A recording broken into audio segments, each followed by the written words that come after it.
From the Gettysburg Museum of History Studios, high atop Baltimore Street, in a maximum security facility complete with central air, it's AG Today. This is Ken Gavin. Hi, this is Jim Hessler. This is Dan Casella from the No Pollution of Cowardice South Jersey in the Civil War podcast. Hi, this is Greg Elder. Hi, this is Kelly Gormley. Hi, I'm Nick Pascuzzi, and I'm from Pittsburgh, and I absolutely love addressing Gettysburg with Matt. Listen, he's got the greatest salmon jerky you've ever had in your life. I love this podcast.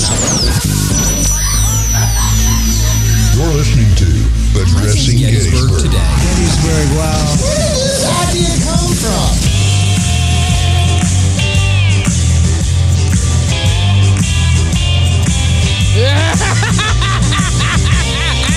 My name is John Digger. Bells will ring, sing-a-ling-ling, ting-a-ling-ling, and the bells ring. There we are. I was wondering what happened. We have a new guy in the back there on the cameras, ladies and gentlemen, and I literally gave him a crash course for 10 minutes before we started the show. So, bear with him if he is incompetent today. That's okay. Let's welcome Court Micker. Hello, Court. Hey, Court. Hi, thanks for having me. You're welcome, and thank you for coming and helping us in a pinch. Pull that black microphone there in front of your face. Pull it down towards you so we can hear you. I'll put you in there. Thank you for having me. You're very welcome. Now, listen, Court, there's a couple of things you need to do. Mm-hmm. You need to ugly yourself up, and you need to make your voice not as good as it is. Oh, man. All right? You can't compete with the host here. That's right. Okay? So if you could talk like this or something. Thank you for having me, Matt. That's quite seductive. Still good, huh? I met Court the other night at the Fortinbaugh lecture. And forgive me, my throat hasn't cleared out just yet. But, the Fortinbaugh lecture, you know that? Yeah, I don't get to go to those things. Why is that? Because I'm usually working and doing stuff. It's what was that, 7 o'clock at night? 7 o'clock. I had clients. Oh, that's right. Bethany with her cleaning business really taking off, ladies and gentlemen. You know, if you are local and you, want... are you going to switch cameras there, Court? There you go. It's not cleaning. What? It's not cleaning? What is it? It's organizing. Is there cleaning involved? Well, yeah, you have to clean while you organize, okay. But it's more organization. It's actually called Senior Move Management. Senior Move Management. Okay, so it's for like older people. Okay, well, whatever. If you're a senior and you're moving and you need management, Bethany will help you. Okay. And that's what we're trying to say. Unless you're Grant. Yes. No Australians allowed. Or Greeks. So, anyway, I met Court at the Fortinbaugh lecture, which was very good. Carrie Janey did one on John S. Mosby. Oh, yes. Yes. John... forget it. Wow. Excuse me. You can't do that when you're sick. I'm not sick anymore. It really was like... still sounds like poo. I know, but it's so much better than it was a few days ago. Oh, 100. It improves every day. It does. But it still ain't, Yeah, it's not as normal. robust as it normally is. And nor is it as flexible as it normally is. It's harder to do things. Try doing Wendell. Are you tired of staying up at night, coughing, sneezing, and wheezing? I am too. Hi, I'm Wendell Clarkson, and I have a solution for you and all of your cold needs. It's Vicks Vapor Rub. Just rub some... Ever since I was a young boy, my mom would come in when I had a cold and slather Vicks Vapor Rub on my chest, and I'd freeze because we didn't have heat in the house. That's the thing of like that stuff. It could get a little too cold, the Vapor Rub. Oh, I never put it on my chest. I just do like right up on my lip. Well, I would put it on my lip, or like on my side. Like if my sinuses are clogged right here. Well, I only did this once. I put them there, and then my eyes were watering for 25 minutes. So that wasn't good. Too close to your eyeballs. Yeah. They have like baby version too, which is kind of fun. Yeah, but like adult version isn't really that strong enough for me. I mean, it doesn't do whatever people think it does. It doesn't do for me. Really? No, it doesn't do shit. What is it supposed to do? Clear you out? It doesn't clear me out. It doesn't clear you out, but it allows you to like take a nice good inhale through your nose. No, it doesn't. You know what does help me are those Breathe Right strips. Do you ever put those on when you got like when you're all clogged? No. Try it. You might like it. Do you snore? Yes. Try it. Mark will like it. Does Mark complain about you snoring? All the time. Does he really? Uh-huh. He doesn't snore? No, Well, because he's awake because you're snoring. Well, he does this. What? What did you marry? I don't know. But what's really great about You it married is, a Fraggle. I did. What is when we go in? We were at the beach one year, and we slept in a room, and it was like kind of like an open room. And so his sister was in a bed, and then Mark and I were in another bed, and Clarissa and Mark talked to each other that way the whole night long. Kept me up. Like she would do it, and then he would do it, and then she would answer. So they're sleep talking to each other? But it's more of a moan.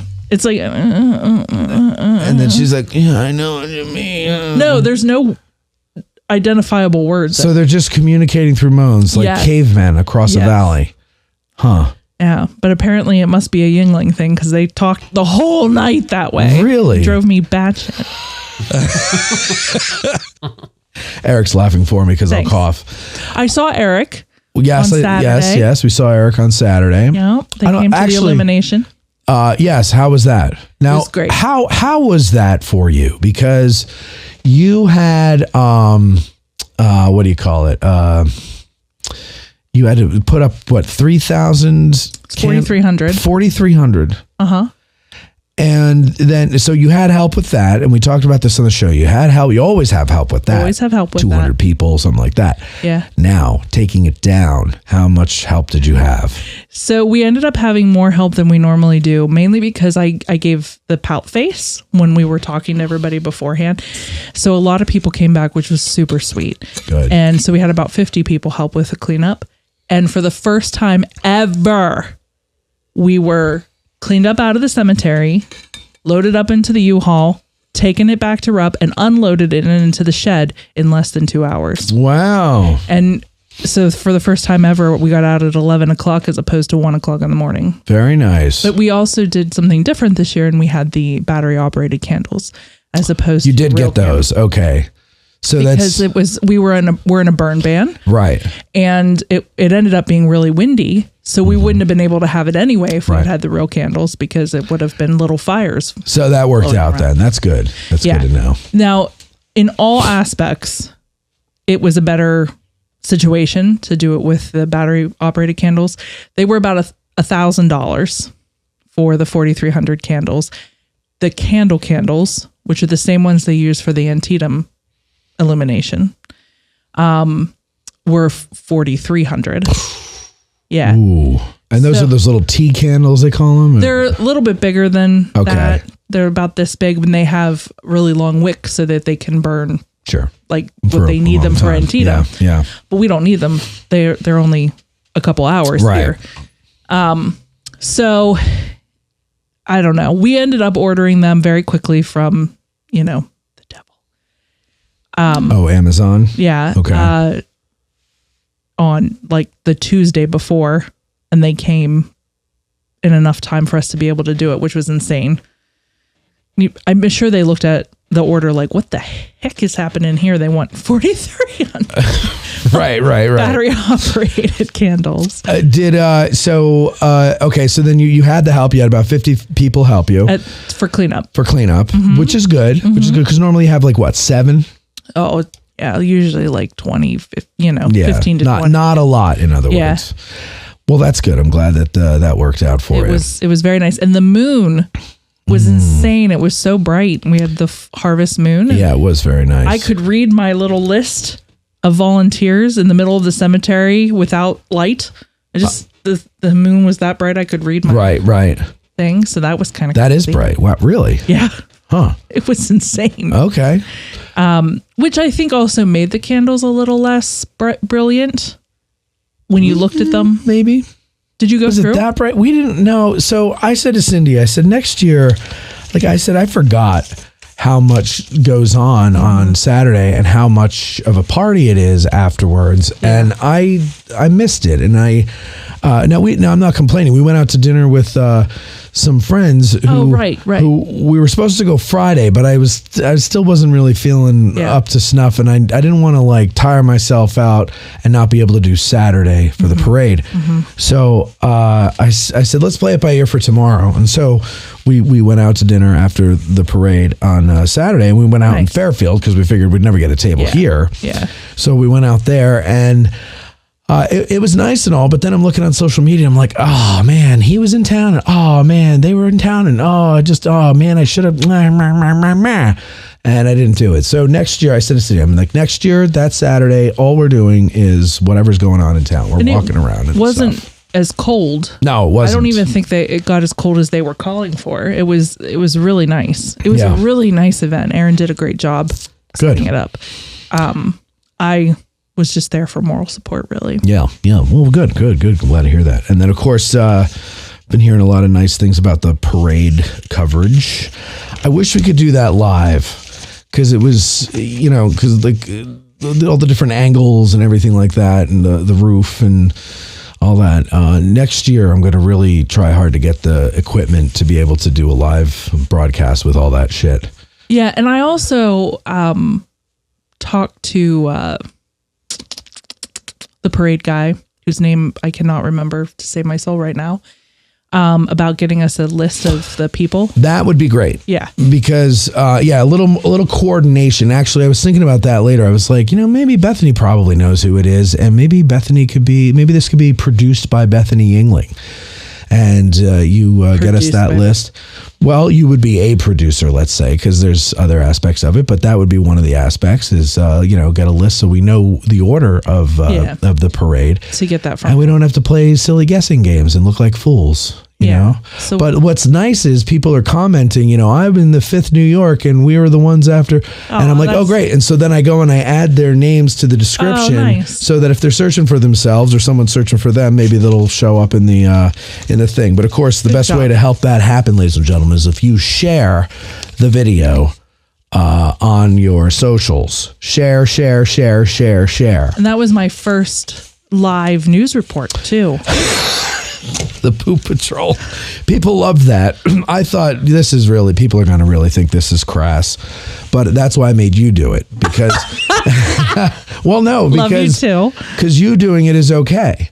Is me doing it is okay? Right. If I do it, he's a pig. If you do it, it's like, isn't that cute? Bethany's doing the poop thing. Then it's funny. I'm telling you, I get psychology. I get how it works. It's better if you do it.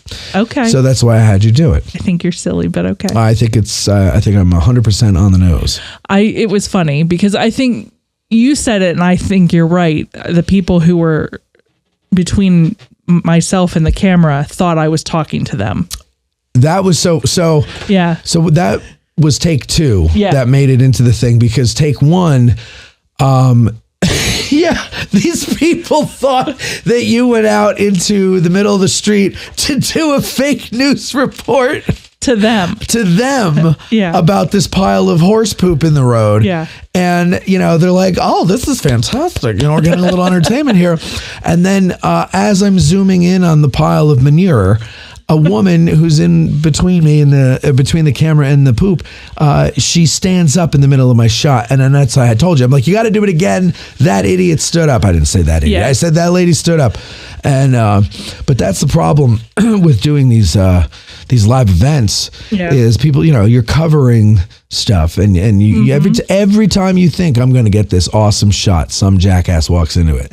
And then if you watch the footage of not the footage, but the parade video, in the middle of it, the number of people that came up to us, and we're sitting in front of cameras, right, looking like we're doing something, right. And I had Charlie Watts from History with Waffles and his lady sit on the steps right in front of the cameras because a couple of people had just walked up past the cameras. Yep. And I didn't want anybody to trip. It was kind of tight, there was mulch that was soft and a hard concrete, and I didn't want anybody to get hurt, and I didn't want my cameras to get hurt. And also, after like the third person walked right past them and started talking to us, I was like, this is friggin' annoying. Well, then people were walking up over the mulch. But then they walk around. Yeah. Charlie. I was like, what? And I'm like, you people really just, you see what you want and you just make a beeline towards it and you don't care what's in between. Mm-hmm. It was funny. Yeah, no, it was funny. And of course we made jokes about it. Yeah. And that's what, to me, that is better than if it didn't happen. Yeah. I would rather people do that. Yeah. And I don't really let it it doesn't annoy me. Yeah. I mean, it annoys me. It does annoy me. But I don't let it get to me. I make a joke out of it and make fun of it, and then I'm okay. Yeah. You know. But and you know, you're exhausted, and then you're working really hard at all this stuff, and it's like you put all this shit together, you're lugging all this equipment, and then people just waltz right into your shot. But it's funny anyway, because now the porch that we were on. Yes. What is that? I mean, a porch is a thing that you sit on that usually has no walls except for the wall of the house behind it, and a roof. Hardy har har. Where? What do they use that for? So right now, nothing. That side of the house is storage, but they're going to expand the cafe. I believe in the coming year. Oh, nice. They're going to expand the cafe over there. Cool. And so and it's cool. And they're going to expand it to both floors so that you have different rooms for sitting and everything like that. I didn't know if they were going to make it like a bed and breakfast or something because it still looked house-like inside when I looked. Yeah, they just haven't done anything with it. Oh, okay. And I said to him, I was like, it worked really well. I would love to be able to do that again next year. And I want to talk to Jackie about getting a camera across the street in the second floor of one of the B&Bs they have, but probably somebody's going to be renting it, so it probably won't work. But it worked really well. I was very happy with it. And I like the way it came out. I need to tweak a couple things as far as the shots go because we couldn't see shit, you and I. Yeah. By the time we could see things in the camera's eye, they were almost out of the shot. Yeah. So there was always a delay. Mm-hmm. And I tried to shift the audio a little bit so that it would match up, but the problem was the music wouldn't match. Oh, I didn't even think of that. Because there's like several audio sources there. I guess I could have fudged. I didn't want to. I wanted to get it out quick, so I didn't fudge it, enough. But whatever. Oh yeah, I would never have thought of that. No. So we have. Let's see here. Yes. Another letter from our friend Kathy Hoffman. Oh, Kathy. I like this one. I really like this one. And actually, our buddy Grant is mentioned in the letter. Oh, jeez. Mr. Calorie. On the October 24th show of Addressing Gettysburg, I'm not sure exactly how it went, Grant told a joke about a porcupine. I think it was something like one has pricks on the outside and one has pricks on the inside. I was drinking a soda and nearly choked on it. Aww. It's great how you and Grant play off each other with your jokes about each other. I don't expect you to answer this letter because I think you're kind of tired of me. Not true at all. This is how I'm answering it. I'm answering on the show because it's I could do this in a more timely manner if I do it on the show. So thank you very much for that, Kathy. And there you go, Grant. You got your first piece of fan mail.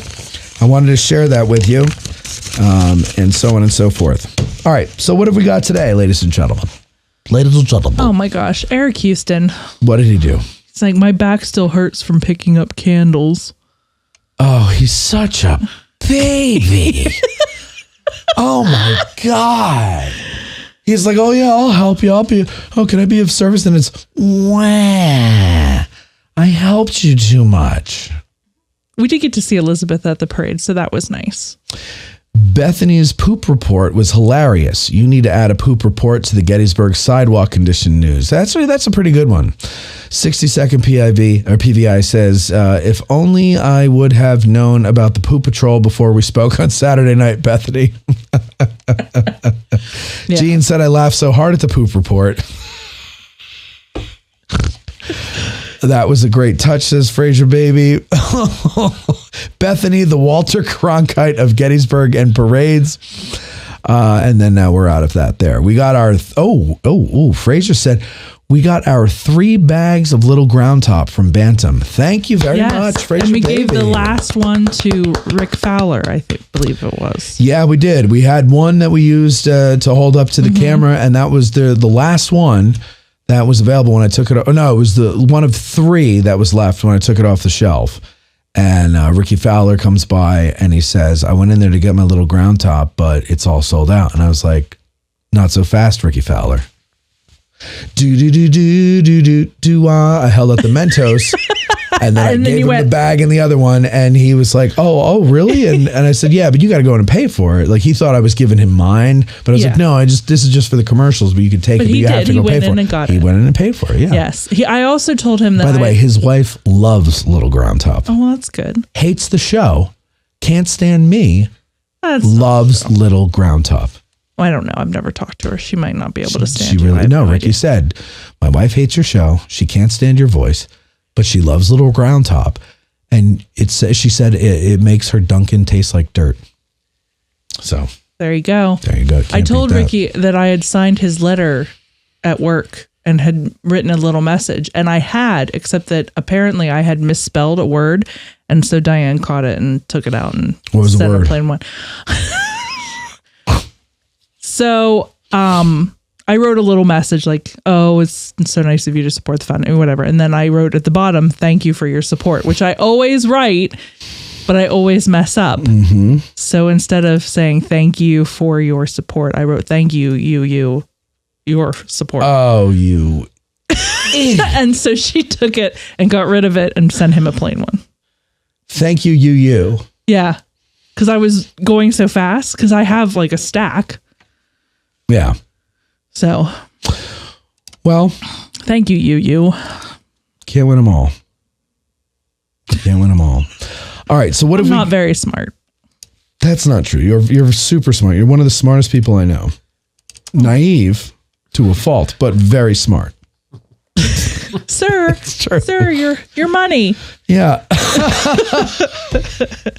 Sir, you dropped your oregano. Oh, it's not my oregano. It's not mine. As he runs out of Giant. All right, what have we got for you guys today? Well, listen, we all love movies. Okay? We do.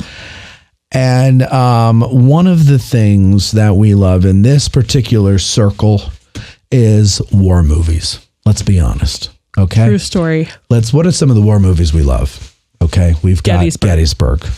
We've got Shaving Ryan's Privates. We've got Band of Brothers, right? And you want to go back? You've got things like The Horse Soldiers. You've got The Longest Day. You've got other classics such as Glory. Mm-hmm. Other classics such as North and South. Okay. I was gonna say but for a generation of us, there we do have it's terrible history. The very beginning of White Christmas. I never saw it. What? Don't get me started on Christmas, please. I was at my therapist today. I was ripping the holidays, and she's like, "You have no idea how similar you and I are." And I was like, "Really?" And she's like, "Yeah, I'm not." She doesn't like. Anyway, so the where did I leave off? North and South, and one of my favorites, which I think doesn't get enough credit, Son of the Morning Star. I've never seen that one. What's that one? About the Battle of the Little Bighorn. Oh. Okay, and Guy Custer. So we have a patron.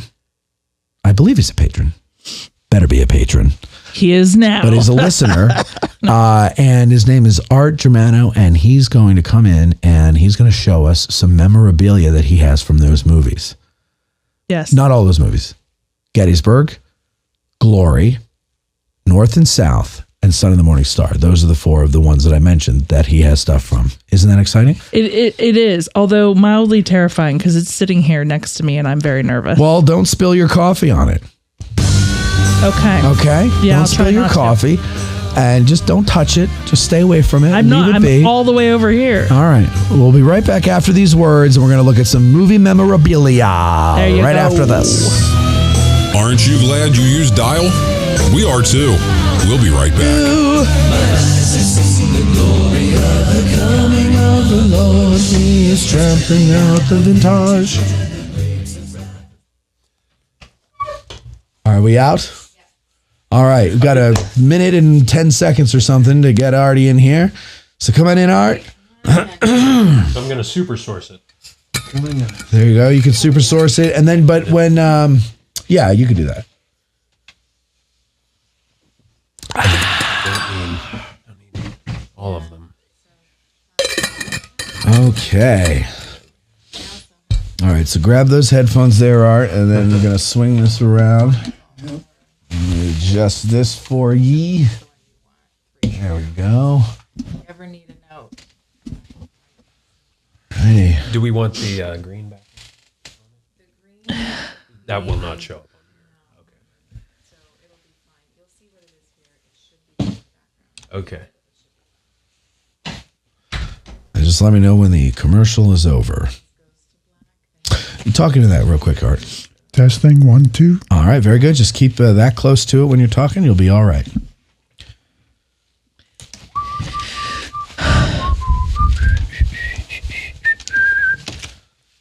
Beauty of his bosom. Oh my gosh. The ad is over. All right, well then let's. I gotta. All right. That was cute. I keep calling it Gettysburg's first and premier podcast Court. about living in and visiting Gettysburg has returned from that long commercial break. Thanks for sticking around. Here's Matt. I said the last name right. Germano, right? Yes. Yeah, I thought so. That was correct. Art Germano is here, and he has a wonderful collection of movie memorabilia. He showed me some of it at CWI this year, and I said, you got to come on the show, and he said, I'll be out in November. And so we booked it. And so for those of you people who think we just make this stuff up as we go, we plan these things months in advance. Go to patreon.com/addressing Gettysburg and join today.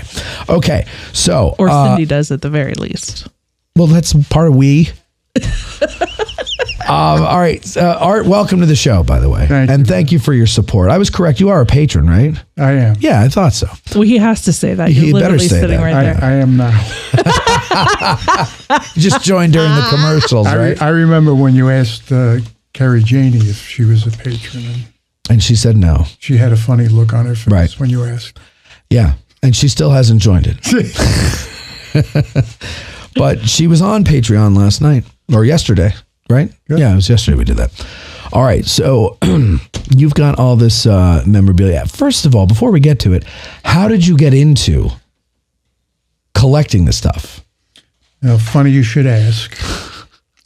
I went to college in Ohio, and back in 1973, I shouldn't date myself, but I just did. My father came out to Ohio to pick me up, bring me back to New York, where I'm from. And on the way back, A little closer to the mic. Pull it towards you. On the way back, how's that? Testing? Right up there. Okay, there you go. On the way back, on the Pennsylvania Turnpike, I saw the sign for Gettysburg. And I said, Dad, let's go down to Gettysburg for a little while. It wasn't that, half hour, right? Mm-hmm. And so we drove down and we started driving through Pickett's Charge on the Emmitsburg Road. And we got up to where the Sherfy house is. And I saw a house across the street with a barn. And there was a sign out in front, and it said Civil War Relics. And I said, got to pull over. We got to go check this out. So we pulled over. We went into the barn, and there was a fellow who I now know as Chet Small.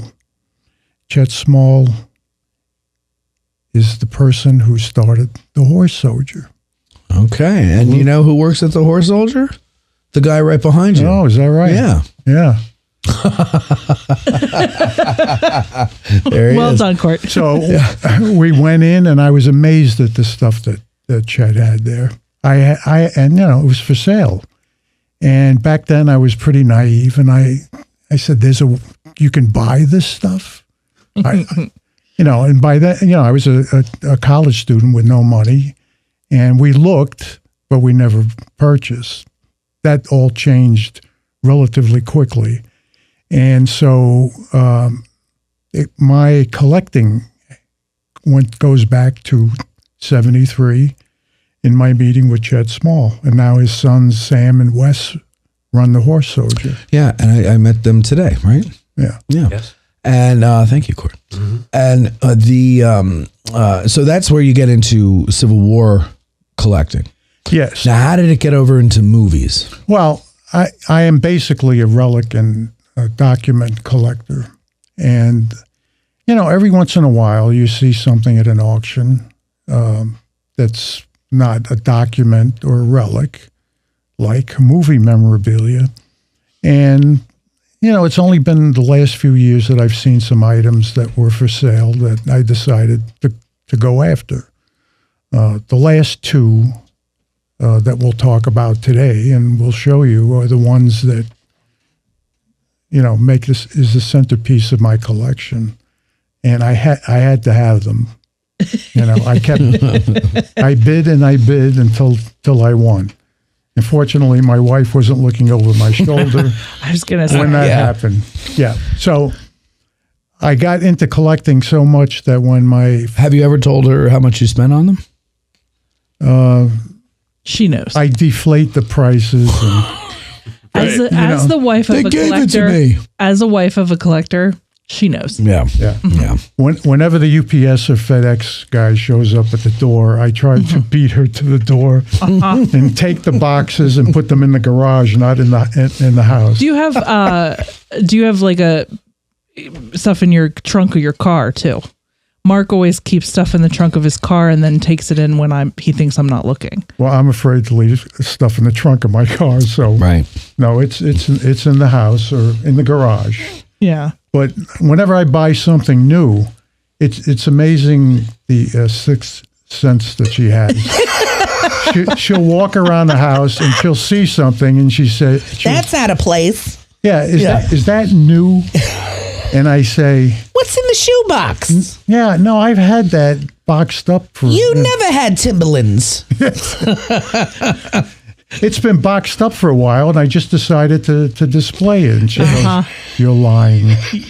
Yeah, they know. They do. They have an inventory of all of your stuff and all of theirs. Because a lot of and correct me if I'm wrong, you have an inventory of all of our stuff because you want to get rid of 95% of it, right? Like that T-shirt's been there forever. He's had it since high school. Look at all the holes in it. And he never touches it. So I'm going to get rid of it. I'm going to do it. He only wears it when he does a project in the yard, and he never goes in the yard. We have a landscaper, that type of stuff. We don't even have a yard. Right. We're in a townhouse. Right. So I'm afraid to go home this week because I bought some things and we'll have to find out. Art. Yes, I did. Oh, boy. I did. Oh, boy. Well, listen, you only live once, right? That's true. Tell her you only live once. Yeah. Mark uses his friends as excuses. He's only holding on for it for a small time, and he's going to take it to somebody at the next. Oh, I'm holding it for a friend. Oh, that's a good that one. I haven't used that line. Go to the. We have a convention in March, and I'm just going to take it out to him. And then March comes. Oh man, I forgot about it. Yeah. Like he thinks I forgot. Right. And I didn't. Men are really dumb. The last time he did that, I packed it in his bag for him. Yeah. To take. Mm-hmm. I said I call his bluff. Yeah. I put that stuff in your bag for you. What and he's stuff? Like, oh yeah. And I noticed it came back. Well, so all right, some of this stuff that you have here is very interesting because I'm excited. They're from 4 of my favorite war movies, or in the case of North and South series. And so why don't we do that? Since North and South, of course, is the least favorite of most people, and myself included. Let's start with what you have from North and South. Okay. Now, I have to reach back here. All right, that's fine. Just as a fair warning, I'm not going to, if you pass it, I'm not going to touch it because I will break it. So it's not that I don't love it and I don't think it's cool. I just don't want to be the person. Right. Okay? I'll be the person. I have white gloves. You don't even want me to... You don't even want me to breathe on it. There'll be somebody watching that'll say, he's touching that stuff without wearing white gloves. And then there will be another person who will say, you don't need them anymore. Yeah. I mean, they've been touched by the people that wore them. I figure, here's my white gloves. Right. Okay. Anybody watching, I do have them. I use them for my documents, but I don't use them for my hats. Well, they say you're not supposed to use them for documents anymore because you can't feel how hard you're touching it and turning the pages, and so you need your tactile, whatever you call it. So they say you shouldn't use them for documents now. Yes. Oh, we were going to do Son of the Morning Star. Well, next. No. Next. Let's go up in order from oldest to newest. Okay. So this is a West Point shako from the movie North and South, and one thing about hats, and most of what I have today are hats, they kind of get beat up. People sit on them, they sweat, Yeah. So most of what I'll show you today are, I have no idea whether they're one of a kind or they're multiple. Right. So in other words, this could have been an extra that wore this, not Patrick Swayze. Correct. The only way to find out is there sweat in it? We can do a DNA test. Yeah, there you go. Corey, you could go to camera 3 so people could see this more clearly on the full screen. There you go. All right. So go ahead.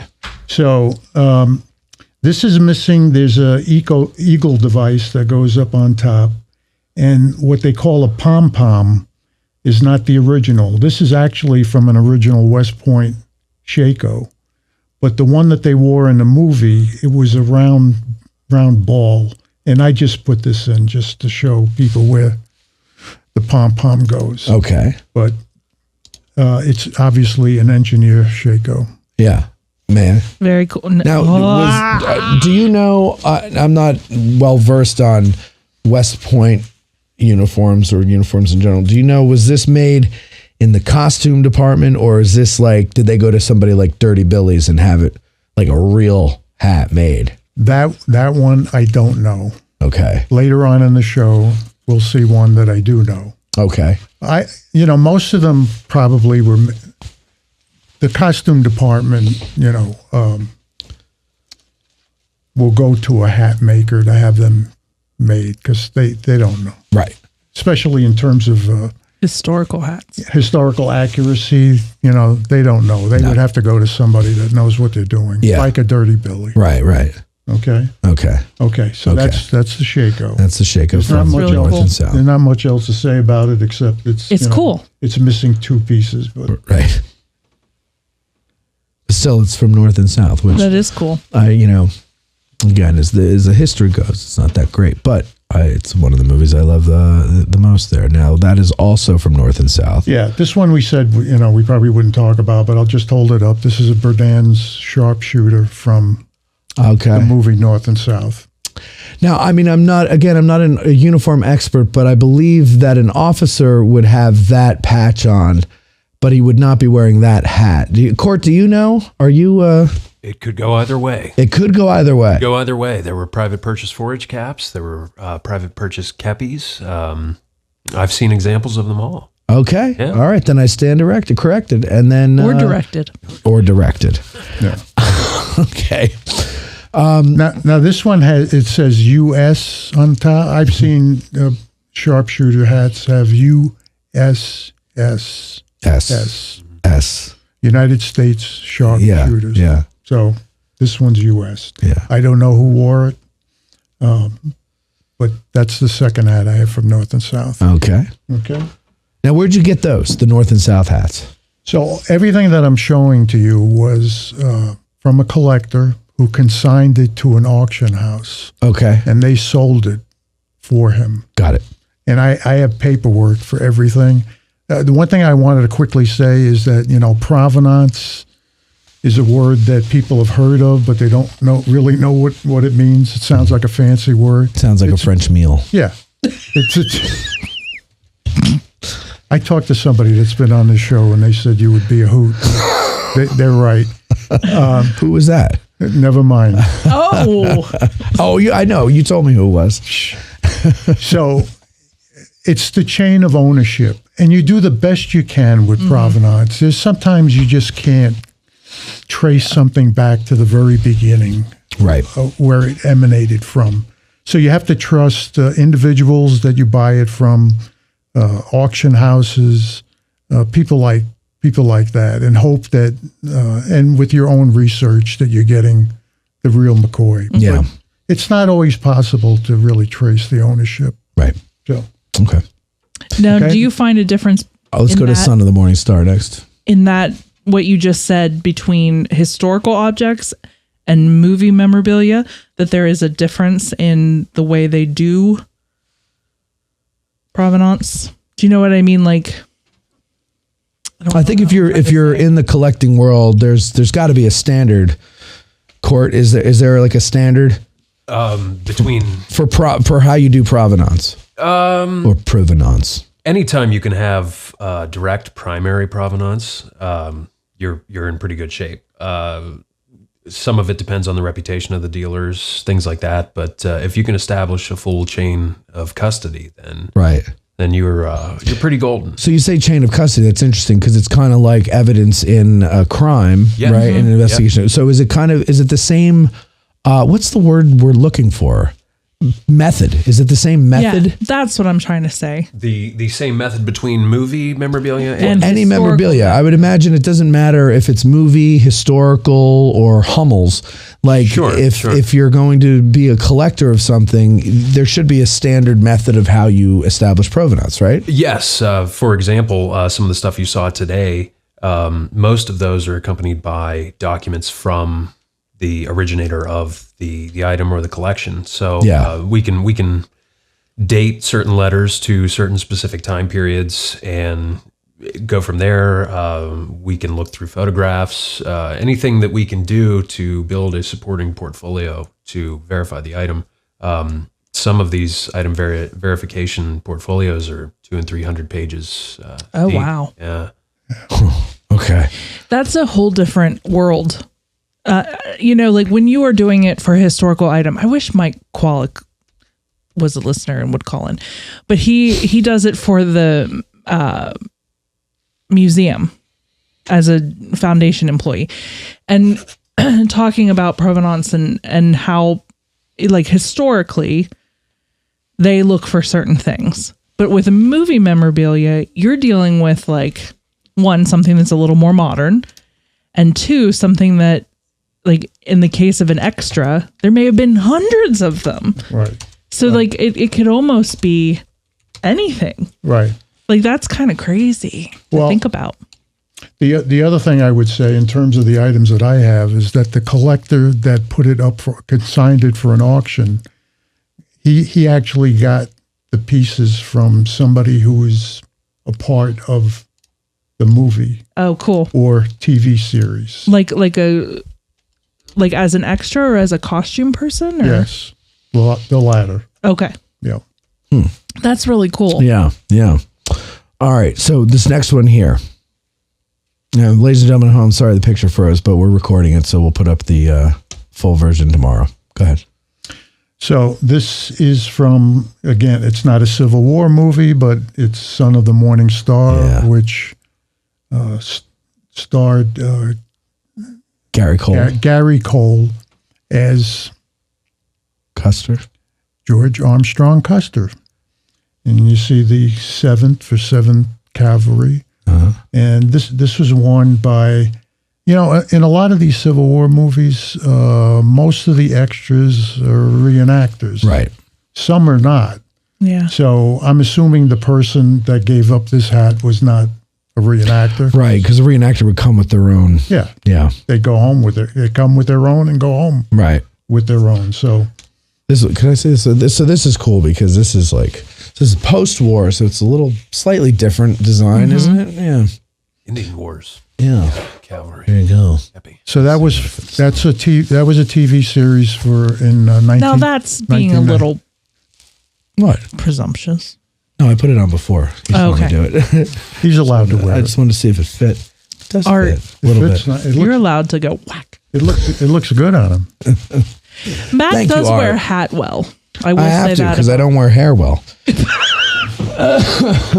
Okay. But we love you anyway. Now we're getting into the stuff, and of course the picture's frozen, so all the live viewers have to wait till tomorrow to see it. No. But now we're getting into the stuff that people want to see because it's the stuff from movies that we love. Of course, let's start with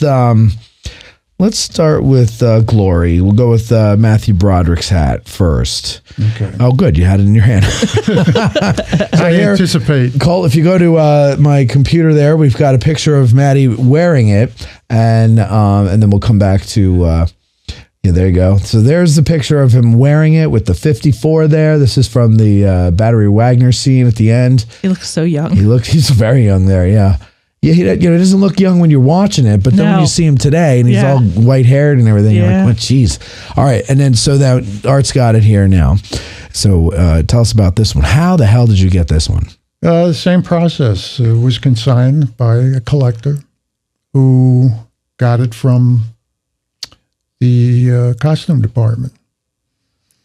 And again, I have the paperwork for this. I am not saying this is the only hat that Matthew Broderick wore. In fact, if you look inside, it's pretty beat up, which is why they have to go through multiple hats a lot of times. Yeah, sure. But yes, this is one from the movie that he wore in the latter part of the movie, because the 54th wasn't formed until March of 1863, and in the beginning of the movie, like when he's at Antietam, there's not going to be a 54th. Yeah. Right. So that's can I hold that one? This one's really nice too. And look at that. He put a paper towel in it for a sweat. It just makes me nervous. No, that's nice. Do you know who made is there a maker stamped in there? No. So do costume... Unlike the one that I'll show you next. Costume directors, do they do that? Do they just be like, I'll keep the costume and then give it to people? I don't think... No idea. Are they allowed to do that? I don't think, no, because it's the property of the movie company. It's not that they don't do it. It's that they're technically not allowed to, because I believe it's the property of the movie company. Yeah. Interesting. I find this all fascinating. But there's all these stories of actors and someone else on the crew or something sneaking away. Of course. All right. So next one. This is cool too. This is also from Glory. These are the epaulettes that he wears when they're down in South Carolina at that little ball that they're having. Oh, right. Right. And there's did you go to the picture? I didn't see it. I'm sorry. But there's a picture of him wearing it there. There he is. Young Matthew. And he's got those epaulettes on there with the Colonel's bird, and here they are in Art's hand. Look at that.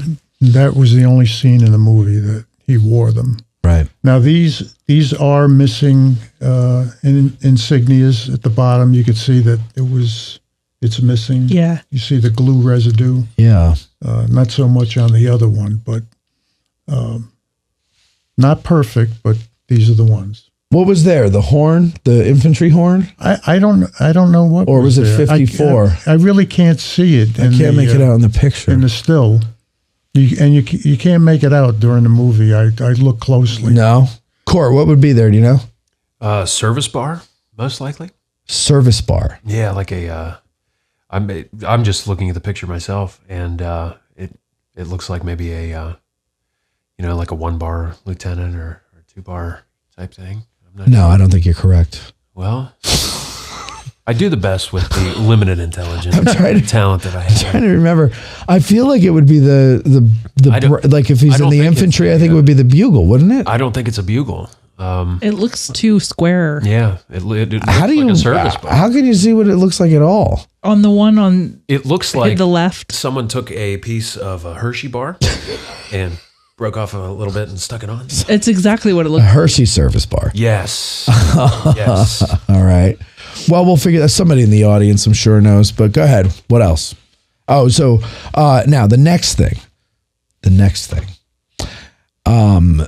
is something that we all know and love. Now, this is a big one here. Martin Sheen's hat from the movie Gettysburg. Now, there had to be more than one of these hats, right? Or is this the only one? So here's the story. Okay. There is one at the Sweeney Tavern. Right.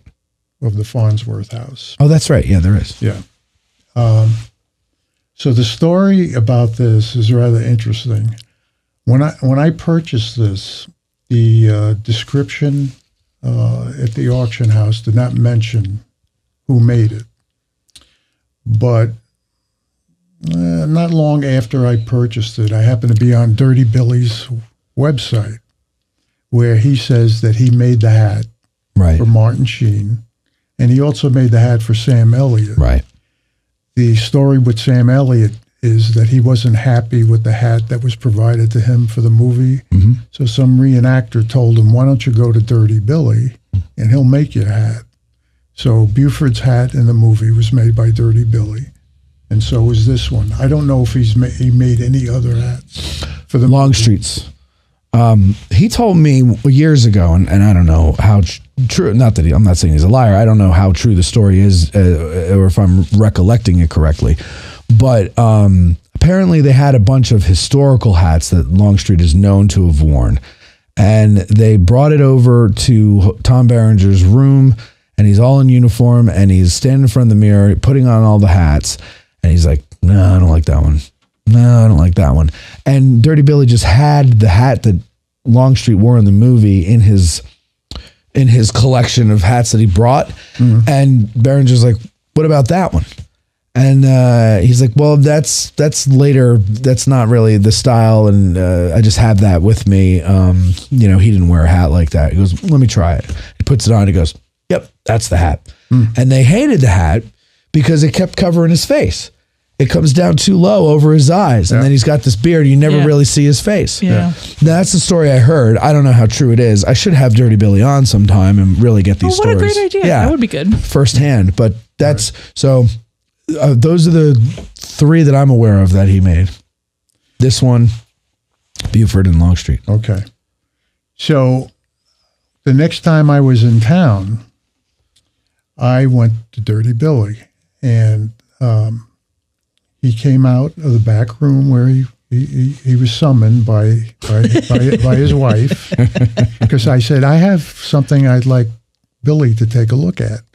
And by the way, Dirty Billy's in Gettysburg, for those of you that might not know. Oh yeah, it's a hat store in Gettysburg. Yeah. He's made hats for many different movies. Tombstone as well. Yeah, he's very well known in that community. Mm-hmm. So he comes out of the back room, and I'm holding the hat, take it out of the bag, and he looks at it and he says, "That's my hat." And I said, I'm really glad to hear that because I paid a lot of money for it. And he goes, "Here, I'll show you." And he takes the hat and he lifts up the hat band. Oh. And he pulls this out. Huh. And I said, "What's that?" He goes, "Look inside." And I look inside, and it said, "Made by Dirty Billy for Martin Sheen." No kidding. And it has the number. It's kind of hard to read. Okay. It has Lee 1. Oh, neat. So I'm assuming that's the first hat that he made. Yeah. Let's see if I can. Oh yeah. Oh wow. Okay, so here, Court.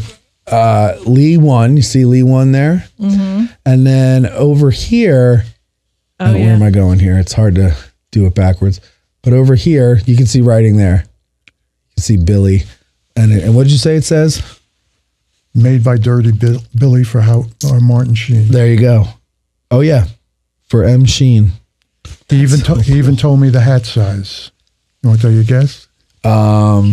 7. Too big. Too big? Really? 6 and 7/8. Actors are small people. That's a lot small. of people That's don't realize small. they're very small people. That's small. I wouldn't even know where to begin with. They come from an island of small people. Yeah. Actor Island is where they come from. Tiny people. Yeah.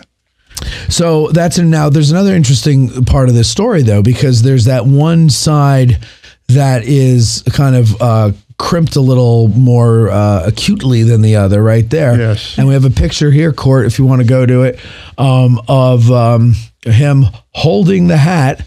And there's several scenes where we see him grab the hat from that side, because he's right-handed apparently. And so the hat has this crimp on the right side, a little bit more pronounced. But isn't Martin Sheen left-handed? He's a left winger. I don't know. I don't know what he writes with. Okay.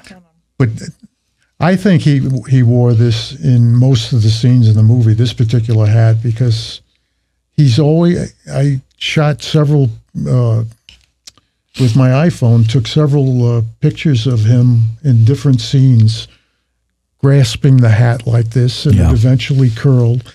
The other thing, too, is you won't be able to see it now, but at the end of the movie where he tells Pickett to, at the end of Pickett's charge, to go back to his troops, and you know what was said, I have no division.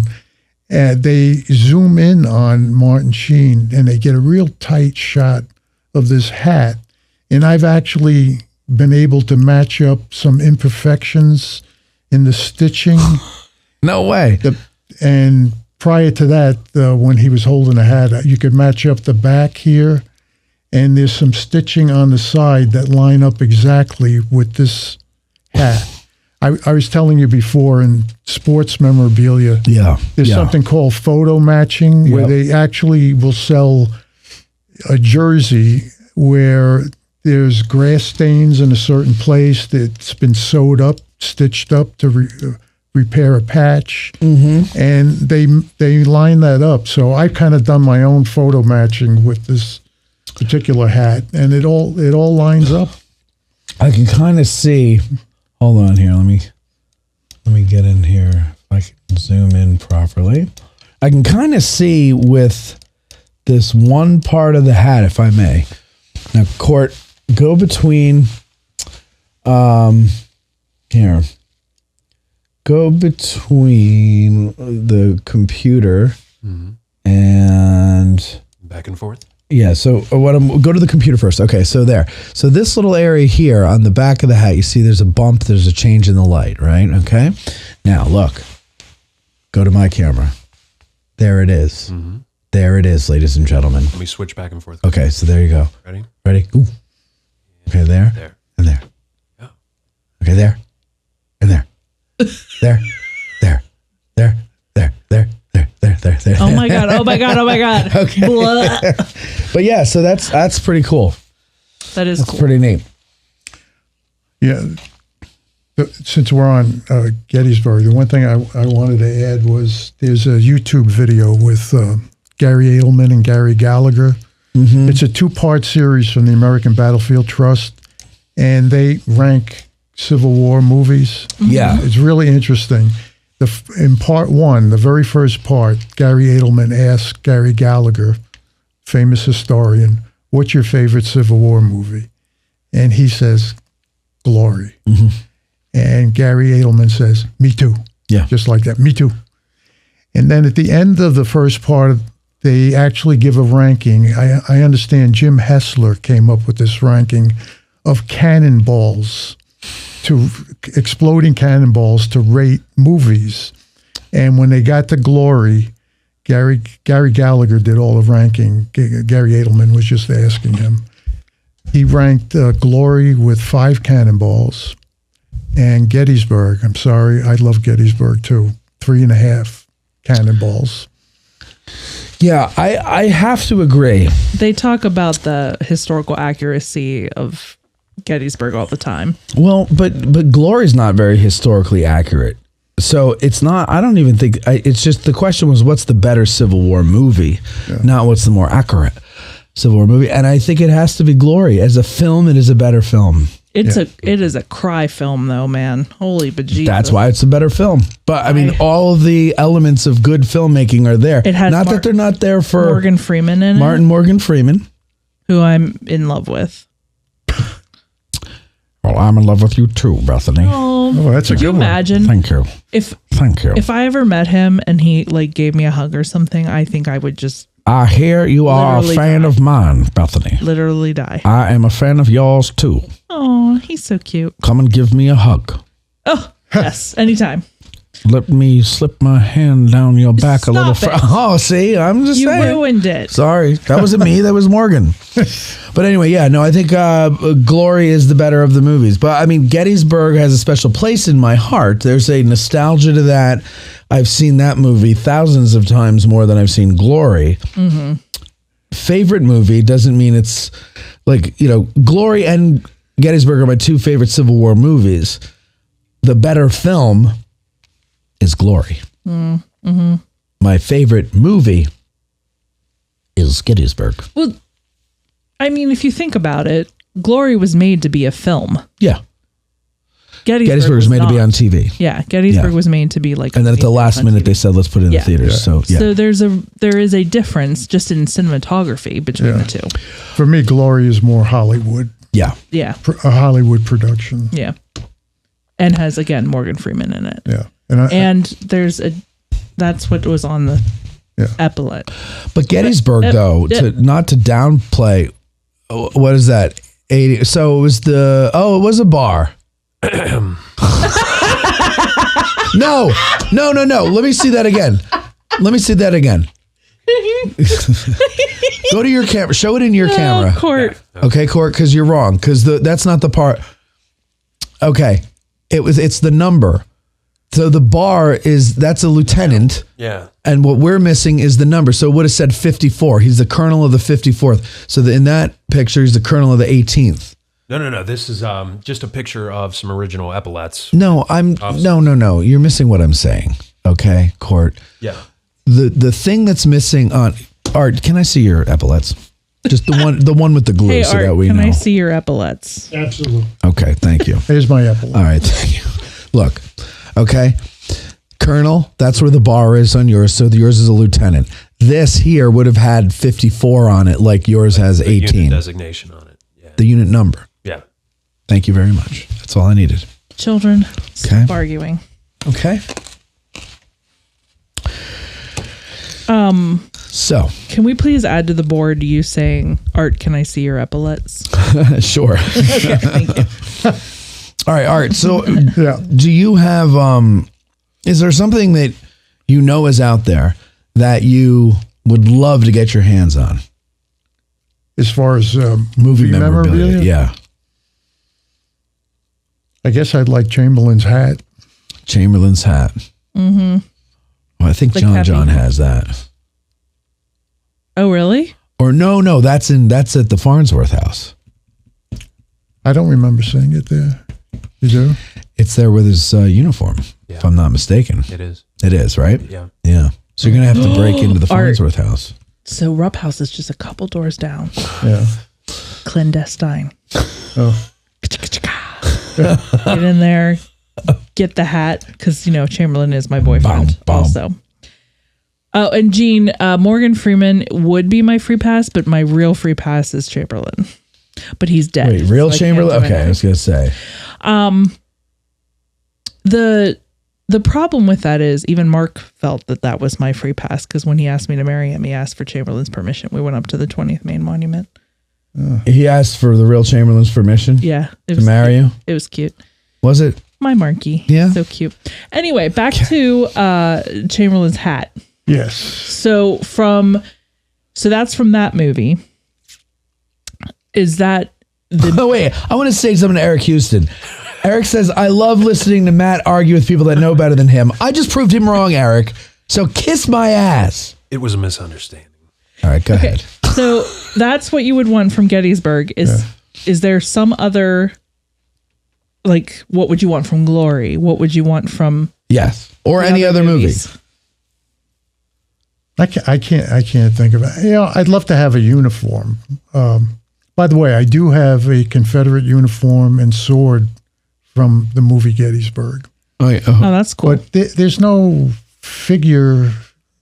major figure in a movie who I would like to have anything that they wore.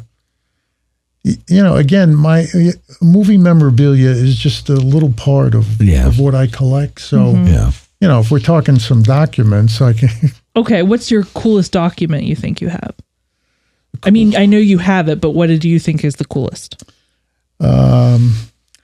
I have a letter which I've shared with Matt, and which was quoted by Kent Masterson Brown when he was here. I have a letter from George Meade to John Batchelder. Evidently, Batchelder had sent Meade a letter saying, there doesn't appear to be much written communication between you and your officers on the field in Gettysburg. Why is that? And Meade wrote him a rather sarcastic response saying,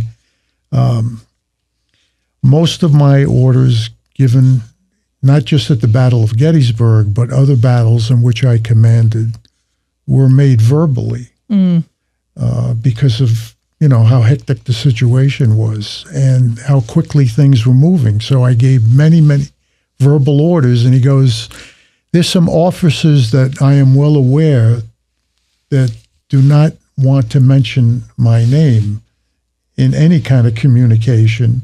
And if you think history should ignore me in this battle, there is nothing I can do to remedy that evil. I mean, it's a great. Yeah, it really is a great letter. And I've been asked to donate it, which I will someday. To the Addressing Gettysburg archives. To the Addressing Gettysburg. And to Matt Calloway in particular. Thank you. Art, thank you very much for coming in and bringing this stuff. This was really neat. Are you coming to the Christmas party on December 7th? I'm sorry. I live in Massachusetts. And it's kind of a sorry you live there too. Long haul. Sounds cold. Yeah. But I'll be back in June at CWI, and I look forward to seeing you there. Yes, you will. I'll be on a panel this year. Oh, will you? Yes, I don't know about what. Yeah. But I'll be on one. That's cool. And I know we're devoting some time to the late, great Peter Carmichael. Yes, we are. And it was his idea to put me on a panel, so they have to honor his dying wish. That was it. Yeah. That's it. That's what I said to them. You have to honor it. You have to honor it. No, they asked me to do it, but he did. It was his idea, but it was. They followed up on it. That's nice. I'm glad they did that. Are they doing the thing for Pete at Spangler? They are having something at Spangler, but I don't know if it's... I don't know what you're talking about. Okay, never mind then. All right, sorry. Well, listen, we're going to take a break, and we'll be back with the news and other things, ladies and gentlemen, after these words. Thanks, Art. Been craving a Hot Pocket or a bag of popcorn? Now's the time to go and get it. We'll be right back.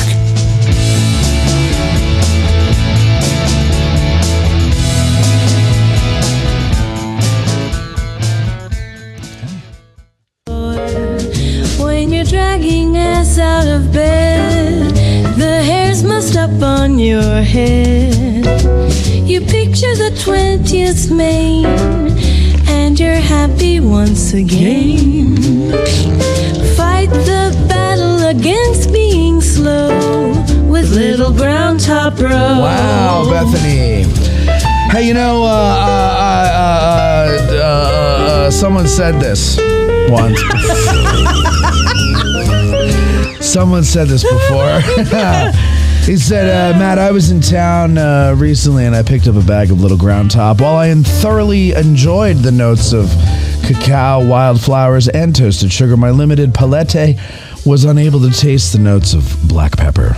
However, after brewing an excessive amount of coffee, I found another Little Ground Top experience that I felt I should share with you.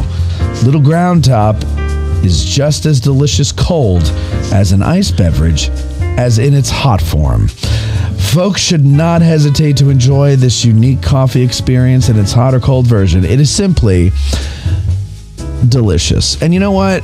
It is.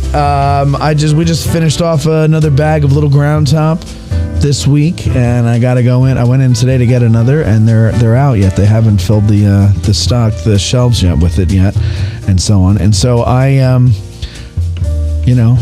jonesing for it. But they sold out. They sold very well during Remembrance Day weekend, and everybody seemed to really like it. And I'm telling you, if you don't believe me, you think I'm just making it up, you think I'm just whistling Dixie, let me tell you something. I'm not. Because I don't even know that tune. I'm whistling the Battle Hymn of the Republic, which is for winners. Little Ground Top, you can get it at Bantam Roasters, 82 Steinway Avenue in Gettysburg, or you go to addressinggettysburg.com/cafe. Little Ground Top, a little dab will do ya. No.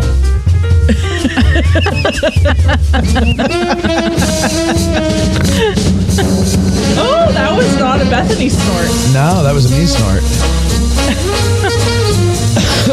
Hey, folks, I'm just going to wing this one here. Patreon is, a lot of people have Patreon accounts when they have their podcasts. I'm not going to lie to you. They do.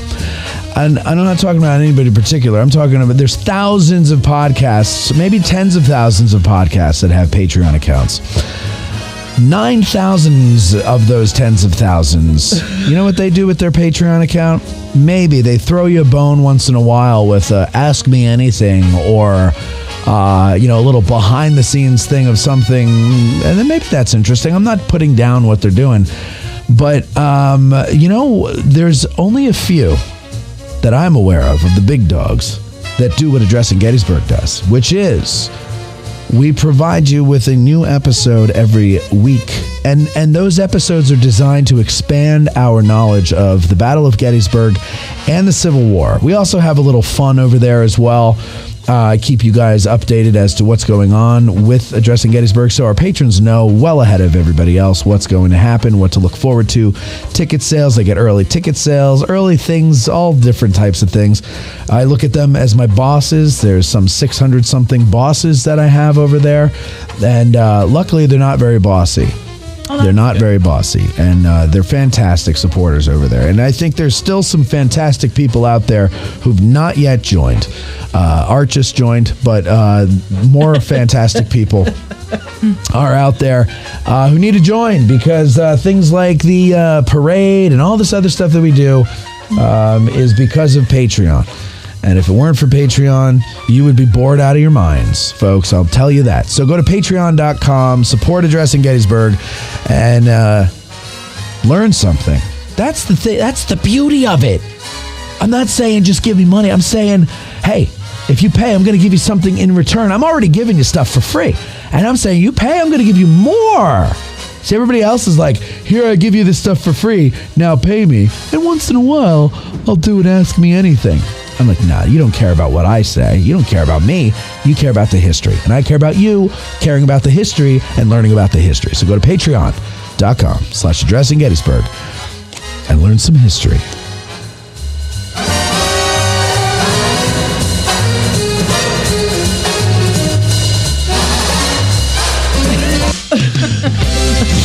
Hey, the studio line costs us money. Yeah, so baby. Use it. Call 717-420-1978 to join the discussion, ask a question, or whatever. Just stop us from wasting money on the damn phone line. Oh, we're back. So we have a theory. And the theory is that every time we go to a split shot, whether it's a 2-shot or like that, that's when the picture freezes. So don't do that anymore, Court. I mean, it doesn't matter because I think the picture's still frozen, right? Yeah, so for the rest of the show, that's fine because it'll be on the recording. But typically, I think that's what it is. So I have to. I spent a good deal of time this week on the phone with the customer service, or whatever, the customer support, whatever they call it, at these different companies that make this shit. And of course, nobody has ever heard of the problem that we have here, but I'm trying to figure it out. And it's really frustrating when you're not a computer geek to try to figure this stuff out. I can't figure it out. I don't know anything about it. But you got to figure it out, right? So I was able to figure that somewhere between the switcher and the computer, or the software, I should say, in the computer, something happens.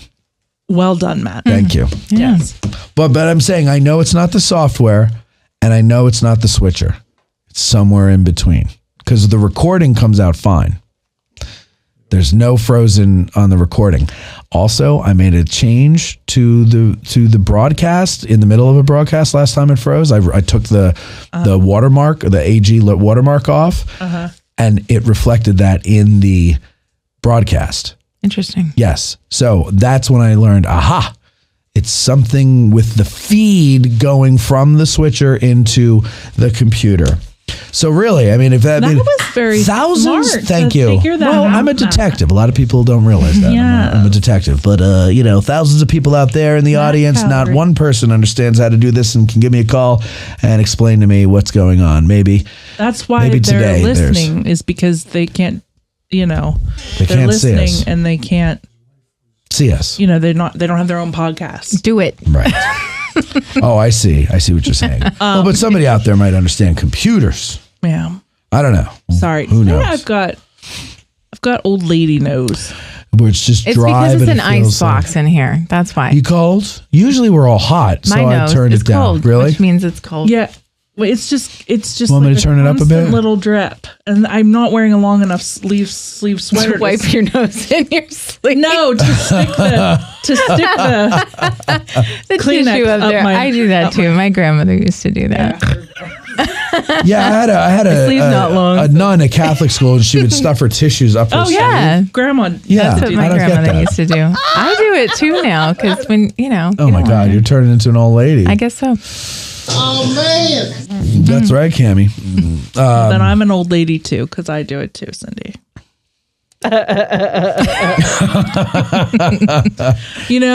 have never ever heard myself laugh like that, and now I hear myself All the time. do it all the time. I do it Yeah. all You do. the time. Yeah, it's that's a the pretty beauty of common this laugh. stuff. That's my Yours? common laugh. It's pretty common. Yeah. Yeah, I'm see, annoying. Holy No, you're not annoying. Eric Houston agrees. He says, I think that the problem is the split screen. We didn't use it at all this week and it didn't freeze. See, that's why. I think that's it. It didn't freeze. No problems during the Carrie Janie recording. That's right. And I did another video. Well, that's right. When you and I did the test video, Eric, we didn't use the split screen at all and we didn't have any problems. And we were talking for like an hour doing the test video. So I think that's it. I'm going to now ban the split screen. And frankly, I think split screen is lazy. I notice sometimes Colby or Court will sit on the split screen. You literally told him to do it. Oh, earlier. Man. Court, he's taking a I'm beating just back busting there. you, Court. I'm teasing you.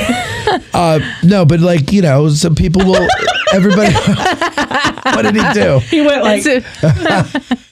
Every once in a while, Court, go to the 4 shot there and join us here. Okay, join the conversation. Do some more split screen, Court. 4. You just got number yelled 4. at It's for number it. 1. It's number. Go to there. You go. There you go. So, I think it makes the people in the back fall asleep. I think you just need to do like they do on TV. I know TV does split screen too, but I think it's also lazy. But also, those people are getting paid to know when to come out of split screen and go to individual cameras. Somebody asked in the beginning if Colby is still with us, and yes. Oh yeah, Colby's still with us. No, Colby had an old war buddy of his come into town unexpectedly today. And he hasn't seen him in like 10 years. And he's like, if I don't take advantage of this, I'm going to regret it, And so I'm like, yeah, man, go out there and cry together and do whatever you do. And what they do, I didn't ask for this, but he's like, well, no, what we actually do is we get a hotel room and we crank the heat up and we turn the shower on hot until it steams up. And we just sit in our underwear and hold each other. And I'm like, okay. That's nice. Interesting. Nice. Really unaware. I thought he was like trying to create Afghanistan or something. Like I was very confused. Well, that's Nice. Yeah, that's kind of what they're doing. Nice. Nice. Nice. Trying to recreate Afghanistan. Nice. Oh shit. Well, that's what he said they do. So who am I to begrudge a man that they want to go do that? That's what they do. Nice.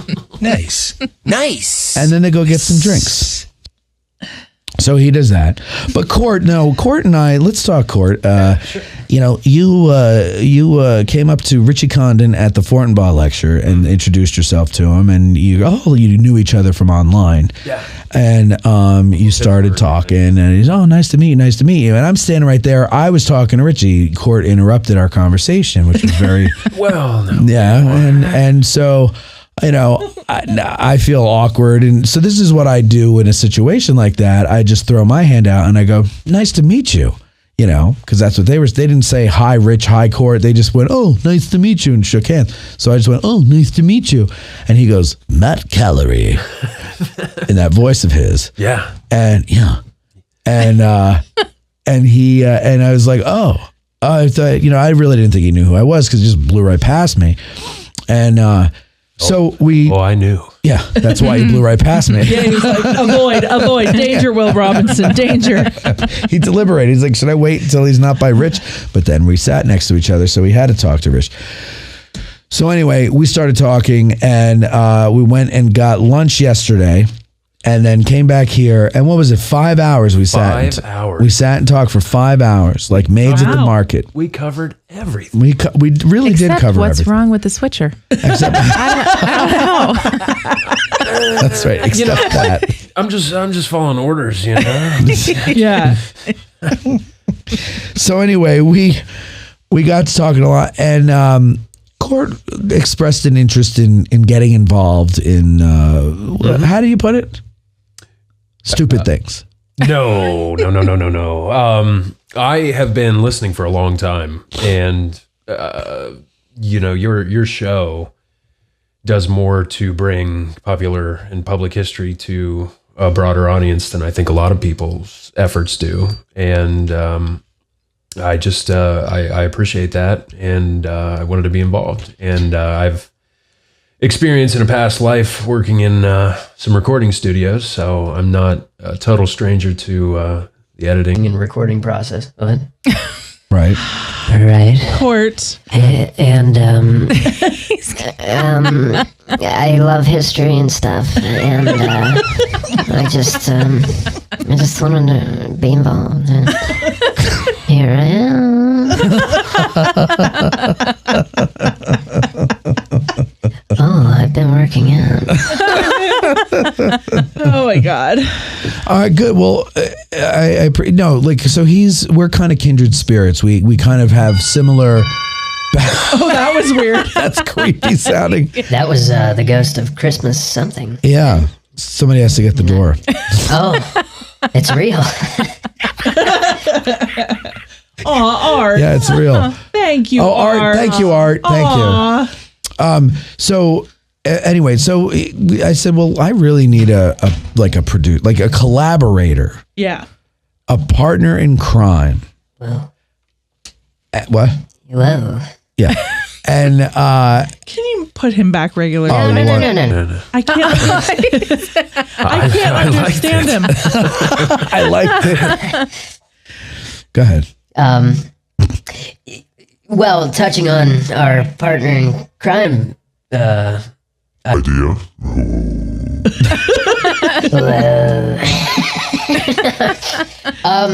I think I walked up to Matt and introduced myself as a reformed musician. Yes. Yes. And then we knew. We knew. And then we knew. We knew that we've seen some stuff. I think you've seen some more stuff than I've seen. Because you were in LA and Nashville, like you went around the country to pursue that. I never really left New Jersey. He recorded on a tape with Pete. Yeah, basically. We recorded goofy Christmas songs. When I was in Nashville, I spent most of my time going down to Stones River to volunteer. When I was in Los Angeles, It's driving me nuts. Sorry, I had to change it.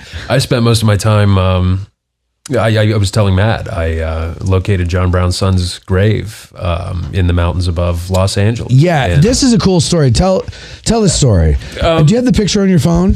I do. All right, pull it up because you could put it on your camera. You could show it on your camera. So I lived in a suburb of Los Angeles called San Gabriel, California, which is a little bit east of Pasadena, California. And I actually moved out there to be in a defunct Civil War TV series that I auditioned for. And anywhere I go, I try to relate my surroundings or my own personal experience to the Civil War. That's kind of how I've always understood the world. And that might make sense to Civil War nerds. But we don't know any of those people. Okay. Well, then it's just me, and that's fine. Long story short, I lived in an apartment, a townhouse with picture windows that face the San Gabriel Mountains, and they're the snow-capped mountains up above, and there's a town nearby called Altadena. Faster! And in Altadena, there's a cemetery called the Mountain View Cemetery. Faster! It has 1,600 Civil War veterans buried in it, but above the cemetery is a small, bald hill. And for months, I wondered what this hill was about. It's a plateau, rocky, you name it. And finally tracked down a senior citizen in the community who told me that hill is kind of colloquially known as Little Round Top. And I just about had a stroke.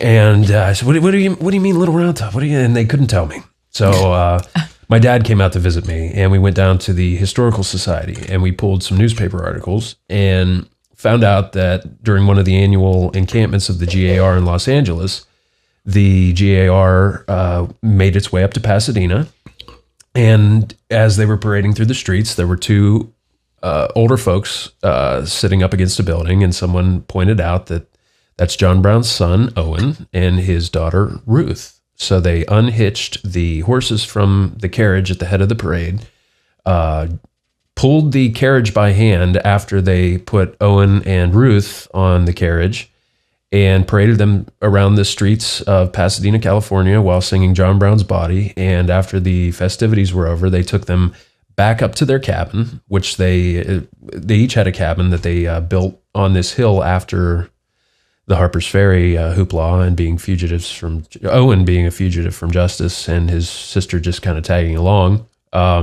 They took them up to their cabins, which were on this small, bald, rocky hill, and the GAR christened it Little Round Top. And Isn't that cool? That is cool. I'll show the camera. Go to your camera so that they can see it clearly. You're 5, I think.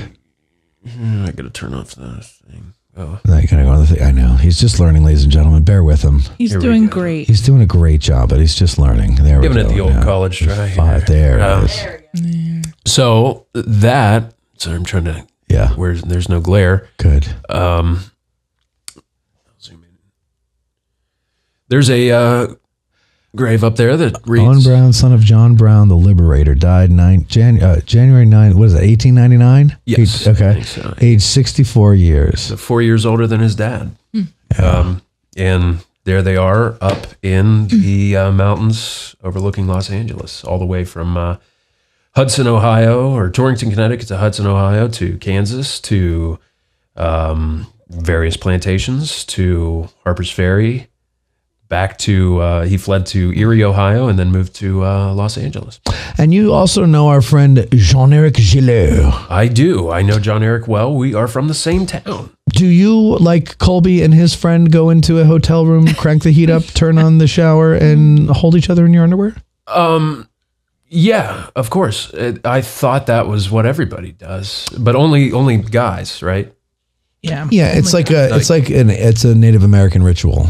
Oh, I just thought it was kind of nice to have the human contact. Yeah, no, it's actually not a Native American ritual. It's what white people think is a Native American ritual, but it actually isn't. Yeah, white people. Like, you know how white people get the Asian tattoos?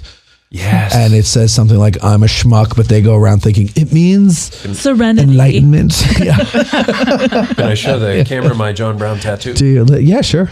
It's your body, your choice. And I chose that. You chose a John Brown pike. Oh, it's the pike. Yes. Yes, that's very cool. Which Matt held. I held that pike today, or a pike that was in the raid today. Number 379. Yes. Yep. Very cool. A lot of cool stuff that I saw today. And we're at the Horse Soldier, and maybe we're going to do some videos of the stuff. There's like, honestly, I wish I was rich, simply because of everything I saw there. Now, but again, I would never be What? I would be so afraid to own that stuff. No, I mean, I was durable. sitting feet away from art stuff, and I was like having a well, because you don't want to ruin something that somebody paid money for. That's kind of a unique thing, but like, and I understand that, but like some of that stuff, I mean, just it's just amazing the stuff that they have in there. Yeah, I like looking at it. I wouldn't want to touch it or own it or. I just can't. Some of it, I just can't believe the things that they have. But and it's really. I bought a picture actually. Hold on, don't go to it yet here because I got to find it. But I'm going to show you this picture that I bought today. It's I've never seen it before or anything like it or anything else from that era. I just can't remember where I put it. So let me see. Let me find it here. I think it's Jesus. How many pictures do I have open? I have it in here, Matt. You have it in there. Yes. I know it's in there, but here it is. Here it is. Okay, ready? 3, 2, 1, go to it. And that is the North Carolina Monument while it's still under construction. Oh, that's cool. Yeah, I thought it was very cool. Look at all that trees and the trees, and there's you see the hay bales or whatever, some kind of hay, or maybe it's Snuffleupagus. I don't know, but but you see how it's not finished around the statue here. It's like just kind of that sandiness. Yep. I don't know. I just thought it was really cool, so I bought it. I'm going to get a frame for it. People at home are going to have to watch tomorrow so you can see this awesome picture that I have. All right, well, Court, listen, I thank you for coming by and helping tonight, and I really appreciate it, and I hope you do continue to work with me because I enjoy your company, and I think we can come up with some good stuff. Likewise. Okay, so what we're going to do the news, but since I'm working off the recording, don't go to the 3-shot because I have to change the green screen in the recording, and I just realized that's going to be a big pain in the ass, and I just got to get this out quickly. So just go back and forth 1 to 2 to 3 and all that other stuff. Okay, Court? All right. Well, 2 to 3. Yeah, exactly. 1 to 2 to 3. And do you know what else Colby's doing tonight? After they put their clothes back on and go get drinks? I'm going to listen to the news. And now, all the news that's fit to print and a good deal that's not. Here's AG Today's lead anchor, Bethany Yingling, with current events and sidewalk conditions. Adams County has been chosen as the future site of the Pennsylvania Agricultural Discovery Center. Former employee charged after threatening incident at Gettysburg restaurant. Uh-oh. Women's soccer head coach at Gettysburg College resigns amid allegations of verbal abuse towards student athletes. Gettysburg high-rise apartment project controversy continues. All this and more on today's news.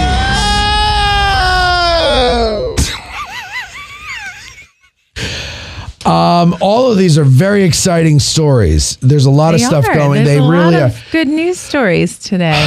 But well, not some good are not news. good. It's not good news, Right, but they're some good is good, stories. Yeah. but some are good stories, Well, let's see what you got, right, guys? The Let's see what first you one got. is the Adams County has been chosen as the future site of the Pennsylvania Agricultural Discovery Center. Nice. Nice. It's the future home of the $26 million Pennsylvania Agricultural Discovery Center. According to a recent announcement, the project seeks to build a 25,000 square foot discovery center to help promote the state's agricultural industry. So it's going to educate visitors about where their food comes from. In the release, officials envision the center will educate as well as celebrate the world of agriculture from all sides, from innovative careers, crops and food production, manufacturing and processing, to grocery stores and consumer homes and tables. Plans for the large center include a state of agriculture interactive table, a 4D movie theater, and a large agriculturally themed playground for children. The playground landed the project's first grant, facilitated by the Adams County Economic Alliance of $658,150 from the Commonwealth Financing Authority. So they're now in the final stages of determining the location for the center. The release said they are preparing for the capital campaign to help the project progress. Yes, so just outside of Gettysburg. That's what it says on the website. It doesn't say where because I think they're still finalizing that location, as they said. But so it's supposed to be just outside of Gettysburg. There's some really cool renderings online of it. It's going to be hard to see, so probably not worth showing. But looks like the play center at McDonald's. Oh, okay. That's for kids. Well, yes. Yeah. It's the playground. That's the playground. Well done, Matt. Well, you can't say because it's too small. It's just an educated guess. This is an education supposed guess. to show the state of agriculture table that's being planned. So it's a... So it's a big facility. My goodness. Huge. This is just an education guess. So excited to see... Here's the 4D theater, which is interesting. Let's see the 4D theater. My truck's there sitting. 4D, but why is it 4D? What makes that 4D? Smell, like sight, smell. Oh God! I hope we don't watch a movie about cows. Well, if you're going to be truthful to the economic, right? There'll be a pig farm and a chicken farm and a. Oh my God! So it's interesting because the project named Tom O'Connor as its first executive director, and he's the former president of Leg Up Farm in York County. So that's a great thing. Yeah. Because he's obviously got great experience. I don't know if you're familiar with Leg Up Farm, but they do a lot of great work over there. Very similar to Shining Stars. Mm-hmm. I don't know how exactly similar, but very similar. So that's great news for Adams County and right outside of Gettysburg. So something else, another place for people to visit. Yeah. All right. Well, I'm looking forward to the 4D theater, to be honest with you. Mm-hmm. Yeah. Today we're watching. Hi, I'm Wendell Clarkson, and I'm with the Adams County Agricultural 4D Theater. Today, we are watching a movie about how water is treated at a sewage treatment plant. I don't think it is going to be that. I wonder if it's going to be just like one movie. It'll be smell-tastic. All, or if I don't know. It's going to be like you can choose which one you want to go. Yeah. And smell. I picture the A Bug's Life thing at Disney, Debbie. Yes, that's exactly what it would be. Yeah. If that's what it means by 4D. Yeah.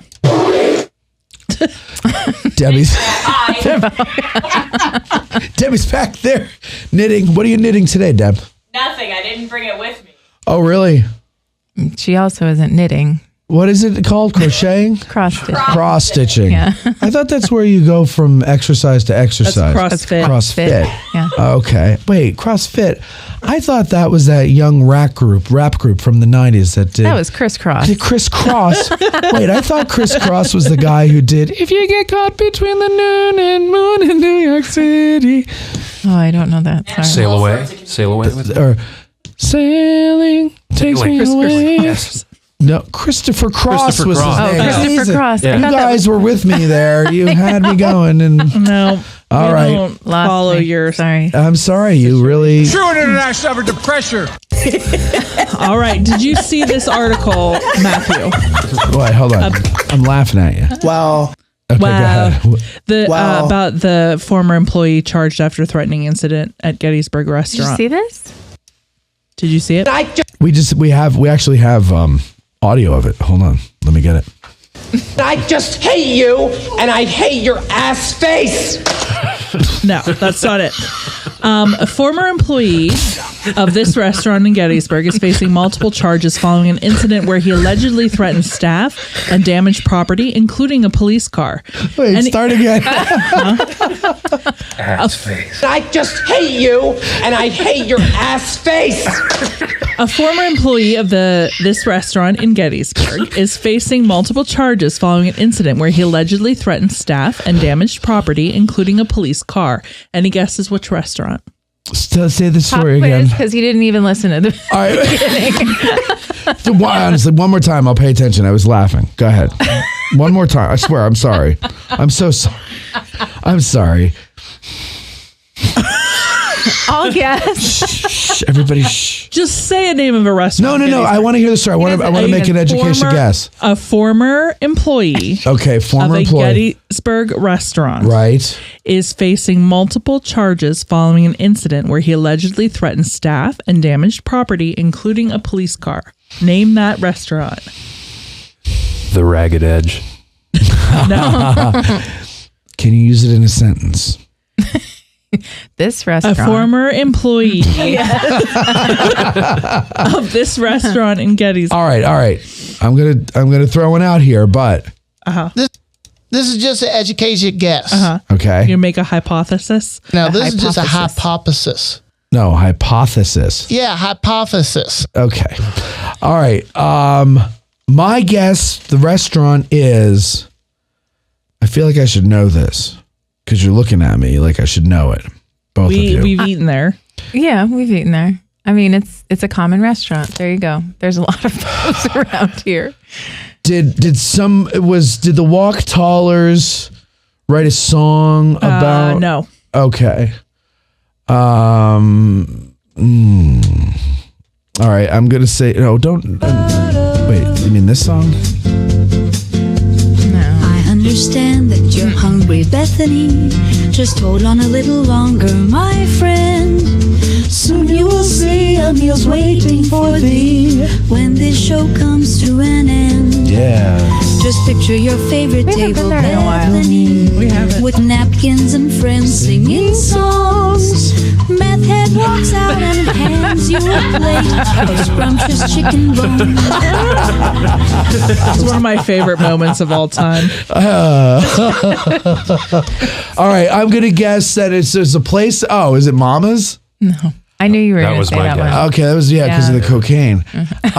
I'm going to guess then. I'll say the new diner. Nope. Gettysburger.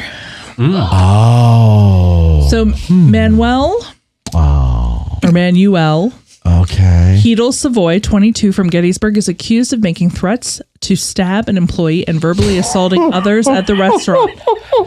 What was that movie? Los Lobos. Never mind. Go ahead. The incident, which occurred on November 16th, led to Hedel Savoy being charged with several misdemeanors. Misdemeanors. Authorities reported that Hedel Savoy entered the restaurant and proceeded to the kitchen, where he was repeatedly asked to leave by the employees. He responded aggressively, Avril his men elegantly, demanding to see the manager and making threats against her and other employees who attempted to intervene. The situation escalated when Hedel Savoy threw a shoe at the intervening worker and made a motion as though to retrieve something from his sweatshirt, which further alarmed the staff. So he threw a shoe. Mm-hmm. Who throws a shoe, man? I mean, I don't know. The police were called to the scene, where they encountered Hedel Savoy arguing over the phone with the manager and making additional threats. He left but returned an hour later, continued to cause a disturbance. Witnesses reported seeing him act aggressively towards others outside the restaurant before he walked into oncoming traffic and struck a vehicle. Hedel Savoy was arrested across from the restaurant. During his arrest, he damaged a police vehicle by slamming his head against its hood. Ooh, the cops did that? No, he slammed his head. He slammed his own head. Oh, he's a crazy one. Yes, he is taken to Adams County Prison. He is scheduled for a preliminary hearing on January 2nd, facing charges including terroristic threats, institutional vandalism, harassment, trespassing, and disorderly conduct. What's institutional vandalism? The cop car. Oh, yes. So, yeah. Wow. Our restaurants along Chambersburg Street have taken a hit recently. You know, it's just a now instead of people wrecking into buildings, it's restaurants along Chambersburg. Los locos kick your ass! Los locos kick your face! Los locos kick your balls into outer space! That's what I was thinking. You found it, huh? I found it. Good it's from job. Short Circuit 2. Yeah. Okay, go ahead. I remember that. You do remember that, right? I do. Yeah. Number Johnny 5, you're alive. Women's soccer head coach resigns amid allegations of verbal abuse towards student athletes. This was at Gettysburg College. Yeah, this one is cray-cray. It is. Have you heard this one, Ronnie? She's not Ronnie. Oh, I was just reading. Ronnie? This is Ronnie Long Laugh.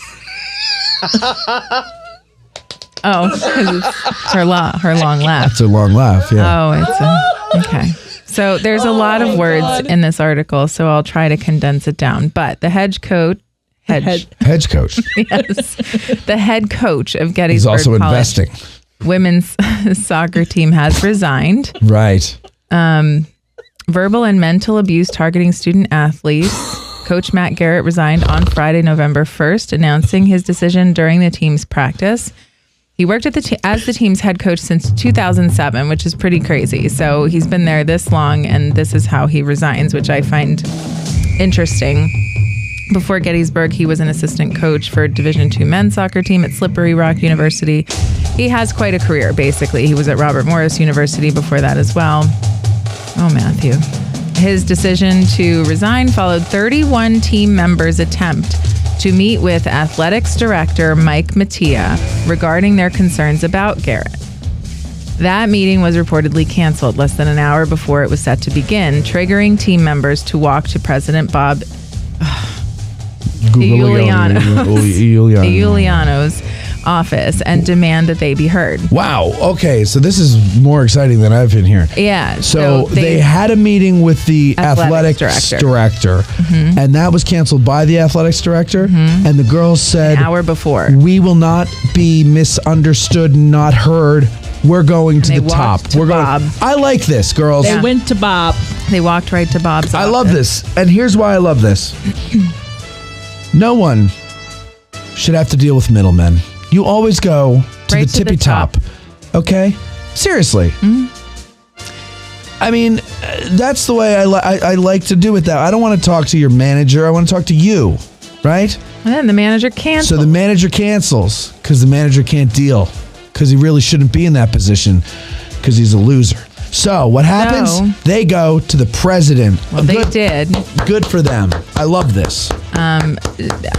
So I don't believe they got to speak to him. Oh, damn it. In a statement to the Gettysburgian, Chief Communications and Marketing Officer Jamie Yates stated that Iuliano. I don't know why I can't say it. That Bob said assured the student athletes that a meeting with the athletics director would take place. Okay, so I'm sorry. He did talk to them and told them that a meeting would take place with the athletics director.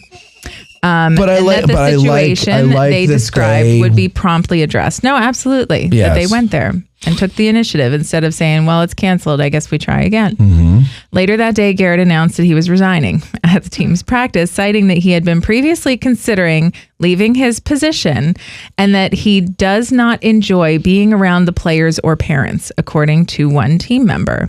This quote allowed him to sidestep accountability, the team member also stated.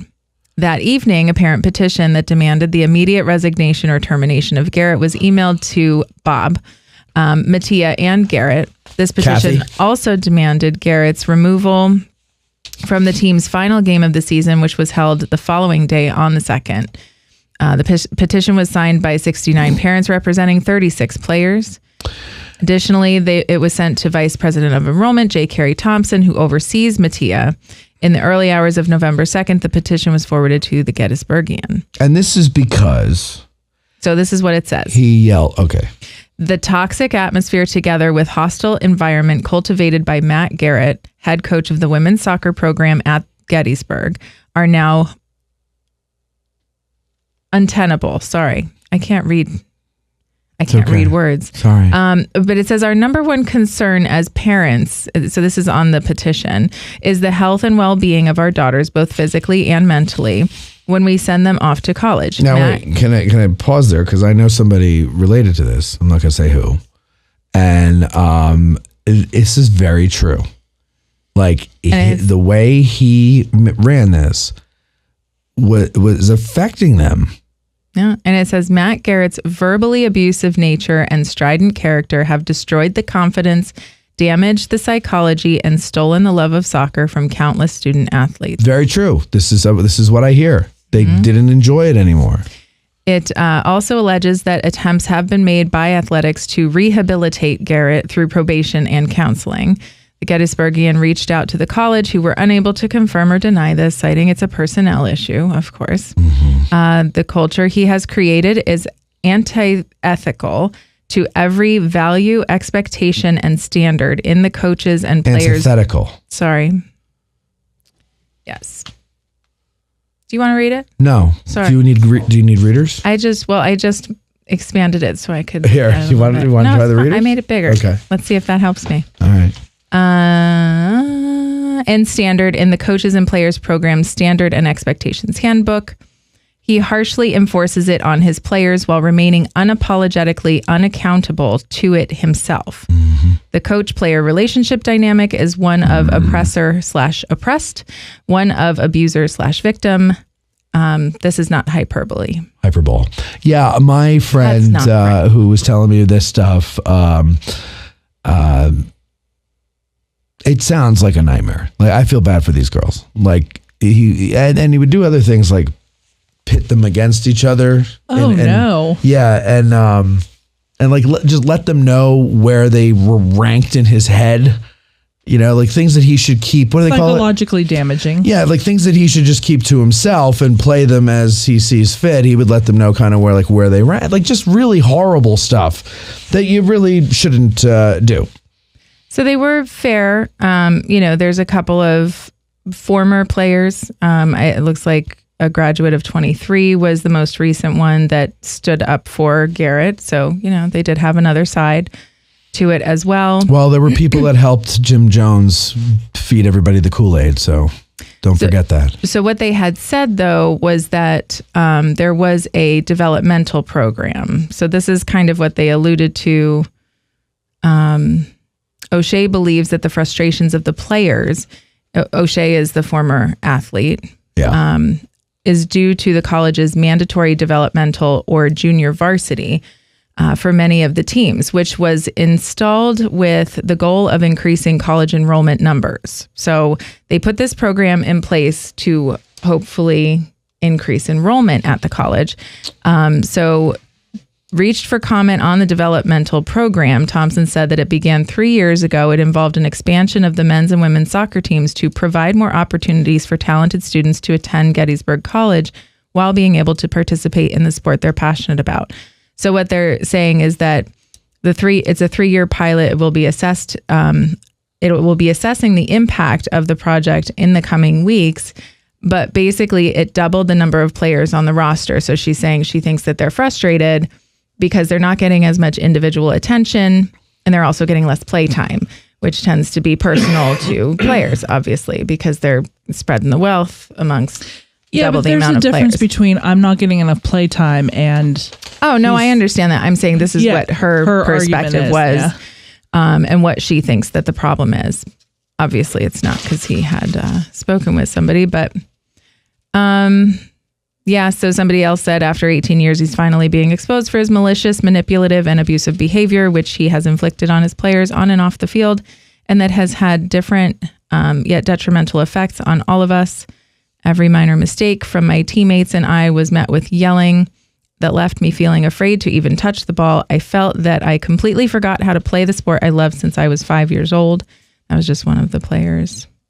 That's awful. Yeah. It's a very long story. Now, I will say, because they always do this as well, they did state at the very top that since the article's publication, a group of women's soccer alumni issued a petition in support of former head coach Matt Garrett. So, you're always going to have that side as well, because some had a good experience with it. Yeah. As I recall it, emptied my This isn't the time to be making jokes, Ronnie. Okay, so what else do you have, girls? Okay. The high... Bethany! I could house that loaf. Houses the loaf she usually takes. I usually take smaller bites. Oh my God, my gut hurts. But when she cracks up, she jokes and snorts. How lucky are we to know a broad like Bethany? All of you love me. Yeah, and I'm so glad that you do. All right, what else? Okay. The high-rise project that we've been covering for a little while now. There has been a petition, an official petition launched. I was supposed to have somebody come on and talk about it. They never got in touch. Yeah, go ahead. There are now over 2,900 signatures. And when I was looking at it the other day, about 600 and a little less than 650 were from Gettysburg. About, I think it was like 1,700 were from Pennsylvania. Isn't this sad? And here's why. When the casino thing was the big deal, they had, say 50,000 signatures against the casino. 49,000 of them were from everywhere but Gettysburg. And I mean, okay, whatever. At the time, I was like, well, F you. You don't live here. You don't have to make a living year round. Like, I was for the casino at the time. I'm not anymore. Thank God it wasn't there. But, you live and learn. But this thing here, it's the same thing. Gettysburg is asleep. Like, people in Gettysburg, what the frig is wrong with everybody here? Why don't people know what's going on? And that once they start building that and they see how high it's going to be, people are going to start bitching. Why'd you let this in here? Why'd you do the blah, blah, blah? And it's too late. Yeah. Yep. Why can't we get the word out on this? I reported on this I know. We've been talking about it for a long time. And now, just now, the petition is... But this is what I said. Like, I heard from Nancy Goodmastad probably now about a month ago. And she put me in touch with a lady who is, I think, dealing with this petition. And I said, come on the show and we'll talk about it. And I said, not even this show. We'll do a whole show separate from the Thursday show about this, because I think it's important. And you can share the link with whoever you want. I haven't heard a word from them. And, like, I'm not saying, like I'm NBC or anything, but I mean, it will help. We can create something for them to share so that more people can hear the story. But they're not doing it. And I know it's going to go through and everybody's going to be like, oh, but it's like, well, where have you been? Well, did you see the rendering? Yeah. So there are new renderings. Now this is an article that I'm reading from WHTM. Quit 'em. Yes. They say the new renderings from the National Park Service. There's all kinds of wise tales out there. National Park Service did any renderings. Show that the buildings the buildings would look like. The developer plans to add it looks like Harrisburg. 185 apartment buildings between Carlisle and Stratton Streets, as well as retail and restaurant space. So where are we? This is the Monahan Funeral Home, okay? Mm-hmm. And then this monstrosity. I almost choked my cough. Keep going because there's one of it next to the train station. Oh, yeah. Mm-hmm. Okay. There's the train station. There's a train station right there. And that's the building. The building right across the tracks from it. The developer plans to add 185 apartment units between Carlisle and Stratton Streets, as well as retail and restaurant space. That's right next to the Gettysburg train station where Abraham Lincoln arrived to give his famous Gettysburg Address. The National Park Conservation Association says that they are not against the project because they can't come out and actually say that. Of course. But they are, same with the foundation, but they are concerned about how modern it would look when seen from downtown and on the battlefield. Ed Steerley, by the way, board's Mid-Atlantic Senior Director. By the way, the person doing the developing isn't even from here. No. It's carpetbagger from Long Island or something like that. Hopes the Historic Architectural Review Board will work with the National Park Service to make the design match the surrounding historic areas. So they're not even saying it's not going to happen. They're just wanting to change the design. Mm-hmm. Tourists come to visit Gettysburg this is a quote, National Military Park from all over the world, and having that experience is key to what they come to see, to be able to imagine themselves in 1863. So we wouldn't want to see Gettysburg move forward with a proposal that would jeopardize that unique experience that you have here. This project, guys, is up for review tonight at the Harb at 7 p.m. So great. So it's happening right now as we're talking. When was this article printed? Well, tonight. It came out since. It came out today, this morning. Yeah. So why can't they get the word out ahead of time? The Gettysburg Historical Area Review Board unanimously approves Gettysburg Station project. That was 21st. That's what I was showing you earlier. So that came out today. Yeah. So it was unanimously approved after hearing public comment both in favor and opposed to. The board approved it. So voting in favor of the project were President Gary Schaefer, the board members Suzanne Christensen. Hold on, wait. Do it slowly. Okay, They each have to get their own vote. Go ahead. President Gary Schaefer, board member Suzanne Christensen, board member Brandon Stone, board member Paul Witt. Oh, I like Paul. Yeah. And Clem Mallet. Something like that. You guys suck. But they just literally took all of their authority away. It says that Schaefer said the development was necessary for the borough as Gettysburg College loses students. The Lutheran Seminary is subdividing its property. And the Gettysburg National Military Park continues to remove properties from the borough's tax roll. It's getting to be goddamn ridiculous. But so all those things. Well, okay, but those are legitimate. Those are legitimate points that they have. But this is not the solution. It says, contacted after the meeting, Schaefer said Harb had been unanimous in opposition when the proposed height increases were originally proposed for the property during rezoning meetings in 2018. But what happened? The original zoning proposals allowed a 96-foot height, he said, but said public opposition to the increases had reduced heights and created greater setbacks. The opposition to zoning in 2018 resulted in a less intense zoning ordinance, he said. He noted there are no historical structures on the site and that the approval for the taller height exception had been approved by the zoning hearing board in 2023.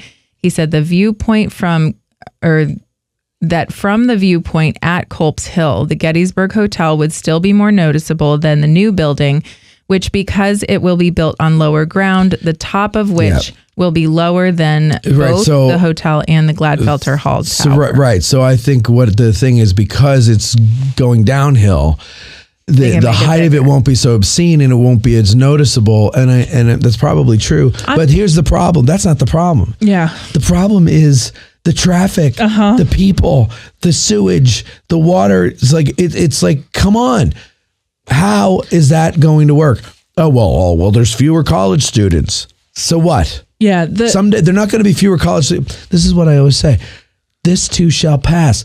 Gettysburg College will get, more students somewhere down the road. Somewhere down the road, they'll get people in positions of power at the college who will get their heads out of their asses, and they'll figure out a way to get more enrollment. And when they do, there will be more kids, and then all these problems go away. Now, the Park Service taking things off the rolls and other nonprofits taking things off the rolls, I don't know what you can do about that. So, do you see anything in that rendering of parking? It says it's underground. It's underground. So that's why they made it taller to Yeah. make the parking underground. Mm-hmm. In public comment before the vote, Gettysburg National Military Park Superintendent, it says Krista Heiser. Well, that's not true. Yeah, Christina. Yeah. Asked Harb to delay the vote, saying the massive scale of the project would have a significant impact and that the building would dramatically alter the surroundings. Thank you, Chris. A representative from the Gettysburg Foundation echoed Heiser's concerns, as did a representative. I echo your concerns. The National Parks Conservation Organization. It doesn't say who? It does not. It just says a representative. I wonder if it was Gene. Concerns. With an echo. Yes, I get it. All right. Well, I hope. What they did is they just undermined their entire authority. Who did? Harb? The Harb. Yeah. You just approved a modern building in a historic district. If they go up to anybody and tell them they have to follow anything. Oh, yeah. If they try to tell you what paints you can use to paint your house, just be like, no. Tell them to shove it up their asses. Yeah, they've completely delegitimized themselves. But here's the problem, though. People agree with what we just said, right? Mm-hmm. They're listening. If they're listening, they're like, yeah, no, you know what? You're right. Fuck Harb. I'm not going to blah, blah, blah, blah. But you know what the reality of it is? The minute Harb says, you have to do it this way, they're going to be like, yes, Harb, don't hurt me. Please don't do. I'm afraid of what you're going to do to me. And then they continue to do it. They'll never... This is a moment where they should be an organization that nobody pays any mind to anymore, but they won't. Yeah. Because people love being abused. Amen. Okay, moving on, because here's some more abuse. During their monthly business meeting on Monday, the Gettysburg Borough Council unanimously approved advertising. So they're going to advertise, and listen to this because I got the advertising. I'm trying to. Approved advertising a 2025 budget that includes a 9% real estate tax hike. The motion came after numerous budget workshops that attracted few members of the public. There's your argument. There right it is. See? There you go. We do this, people.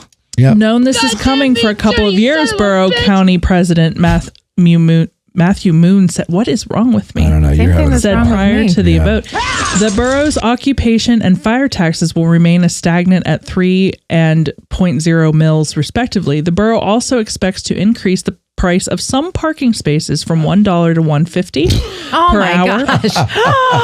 Borough manager $1.50 an hour. Yeah. Borough manager Charles Gables said previously he estimates the parking rate increases will generate about $150,000 in revenue. The borough will vote on the budget's final adoption during their December 9th meeting. The budget will be available for review on the borough's website and borough office. Now, they said that what they agreed to was unanimously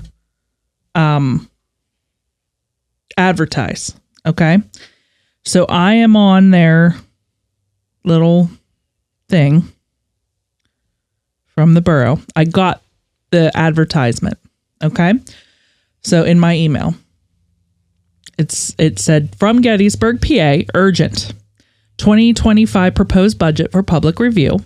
Public notice. Notice is hereby given that the proposed budget for the fiscal year of 2025 of the Borough of Pennsylvania, Gettysburg, Adams County, Pennsylvania, will be made available for public inspection at the Gettysburg Borough Municipal Office building with the addresses, Monday through Friday during regular business hours from 8 a.m. to 5 p.m. Prevailing time from the commencement of business at 8 a.m. on Monday, November 25th through the close of business at 5 p.m. on Monday, December 9th. The proposed budget will also be posted and may be viewed on the Borough of Gettysburg website. After the expiration of the aforesaid time period for public inspection, the Borough Council intends to taking formal action relative to the finalization and adoption of the budget for fiscal year 2025 at its monthly general business meeting, which is scheduled to be held on Monday, December 9th, 2024, commencing at 7 p.m. So guys, now's your chance.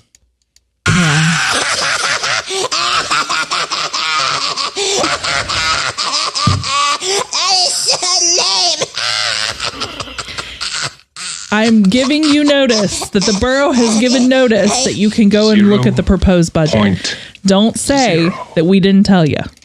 Okay. Schmibbick. Other I said business more ham. I just hate you, and I hate your ass face. Other business on the borough meeting.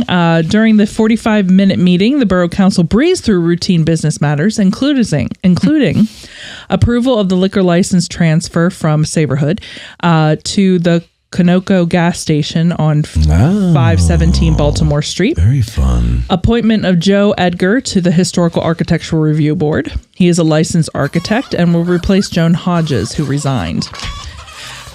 The approval of a flat rate of $18 for the Racehorse Alley parking garage during the Gettysburg Christmas Festival on December 7th. Additionally, Historic and Environment Preservation Coordinator Deborah English reported that 150 property owners received notices about the paint on their buildings peeling. English said the response has been mostly positive and many have quickly remedied the situation. The response has been positive, yes, because people love that. Okay. Stronger than dirt. I don't have news. All I have is events. Okay, I have one more news. Okay. All right. One more news, and then we got events, and then we have a new thing that we're going to do, and maybe next time we're going to do it before the news. Cindy's video of the week. Go ahead. That was very exciting. Route 16, or aka Fairfield Road. Yeah, pay attention to this. The bridge replacement project is to begin in Adams County. Pennsylvania Department of Transportation, otherwise known as PennDOT for those of our Australian friends, announced today that a bridge replacement project on Route 16, which is Fairfield Road near Gettysburg in Adams County, is scheduled to begin Monday, December 2nd. The bridge spans a tributary to Marsh Creek between Knoxland Road and Knoxland-Ortana Road in Highland Township. Weather permitting, the bridge will be closed Monday, December 2nd. A detour will be in place using Knoxland-Ortana Road and Carroll's Tract Road. The project consists of bridge replacement, milling, and pavement. The work is expected to be completed by June 24th, 2025. So that detour will exist. Detour affects your route to the studio every day. Till June? Till June. Motorists can check conditions on major roadways by visiting PA 511. You f***ing incompetent sucking holes. Fuck. What's next? That was it. I just wanted to let you know that you'll now have to go way out all the way up and back down. It's quite a detour. Or come in on 30. Yeah. Yeah, I'll just take 30. Yeah. Yeah, hypothesis. Okay, that was it on the news. You have events. I'm not dressing as Santa Claus. No. Yes. No. Yes. That's definitely no way I'm Dress as Santa. Dress as Santa. Yes. Thank you. Tomorrow evening, the Gettysburg Foundation and the Battlegrounds Hospitality will be hosting a Friendsgiving event. What's the Battlegrounds Hospitality? That's Airmark. Oh, okay. At the Visitor Center with a period games and food That's fun. You can come. It is. There is a member price discount. Prices and registration can be found at GettysburgFoundation.org on the special events page. That's tomorrow. Special presentation by Wayne Moss. All right. We will be there. Will you really? When is it? Tomorrow night. Oh, I have plans. No, we could go. Yeah. What time is it? 7? No, I'm not even telling you. Nah, we're good to go. Is it free? No. No, we're not paying. Yeah. Okay, Sunday, December 1st. Jim Broomall was making fun of me because he asked me if I had been to something. I forget what it was, and I'm like, no, I don't go to things unless I'm invited. I'm inviting you, but you still have to pay. Yeah, well then I'm not. It's not. Ezra and Mark will be there. Oh yeah, we'll hang out with E&M while you're up there doing period Working. games. Yeah. Go ahead. Sunday, December 1st. Sicko. What? Go ahead. Nice. Sunday, December 1st, 1:30 p.m., winter hike number 3. PA Monument to Devil's Den return via Little Round Top. This is by Healthy Adams County. Oh, yeah. So, park at the PA Monument at the corner of Hancock and Pleasanton Avenues. Sure. The hike is about 4.3 miles on grassy trails, roads, and woodland trail crossing through a bit of the wheat field. The hike is mostly flat, but there is a climb up to and over Little Round Top. That's definitely not flat. Sections of the trail could be a bit muddy if we get rain the day or two before the hike, mostly flat and easy with a little bit of a climb. So go on out and meet at the PA Monument if you want to join that winter hike. I have Sunday, December 1st. Rare audio of me rubbing my feet after last year's. It went a little something like this.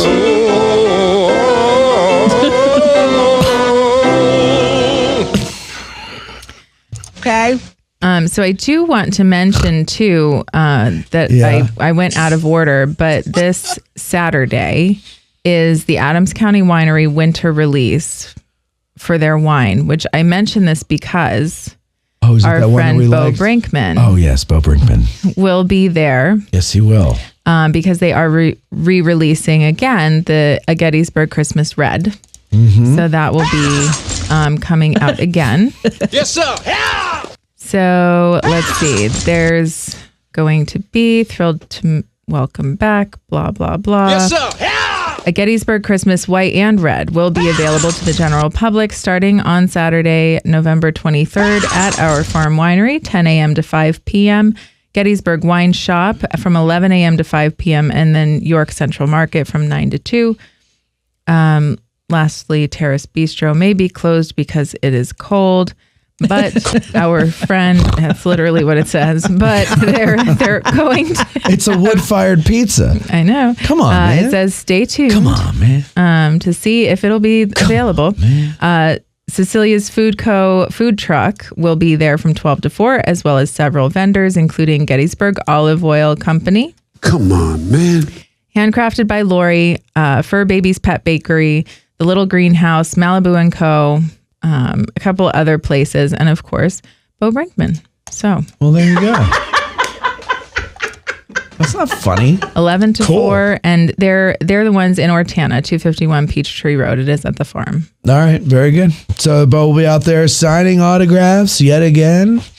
And I know we enjoyed that wine last year, didn't we? Yeah, and also, what was the one I really liked that was good mulled? Nah, you don't remember. Neither do I. I do. Sentimental memories. Memory lane. It was Memory lane. Yeah. Good for you. Oh, God. What has happened to me?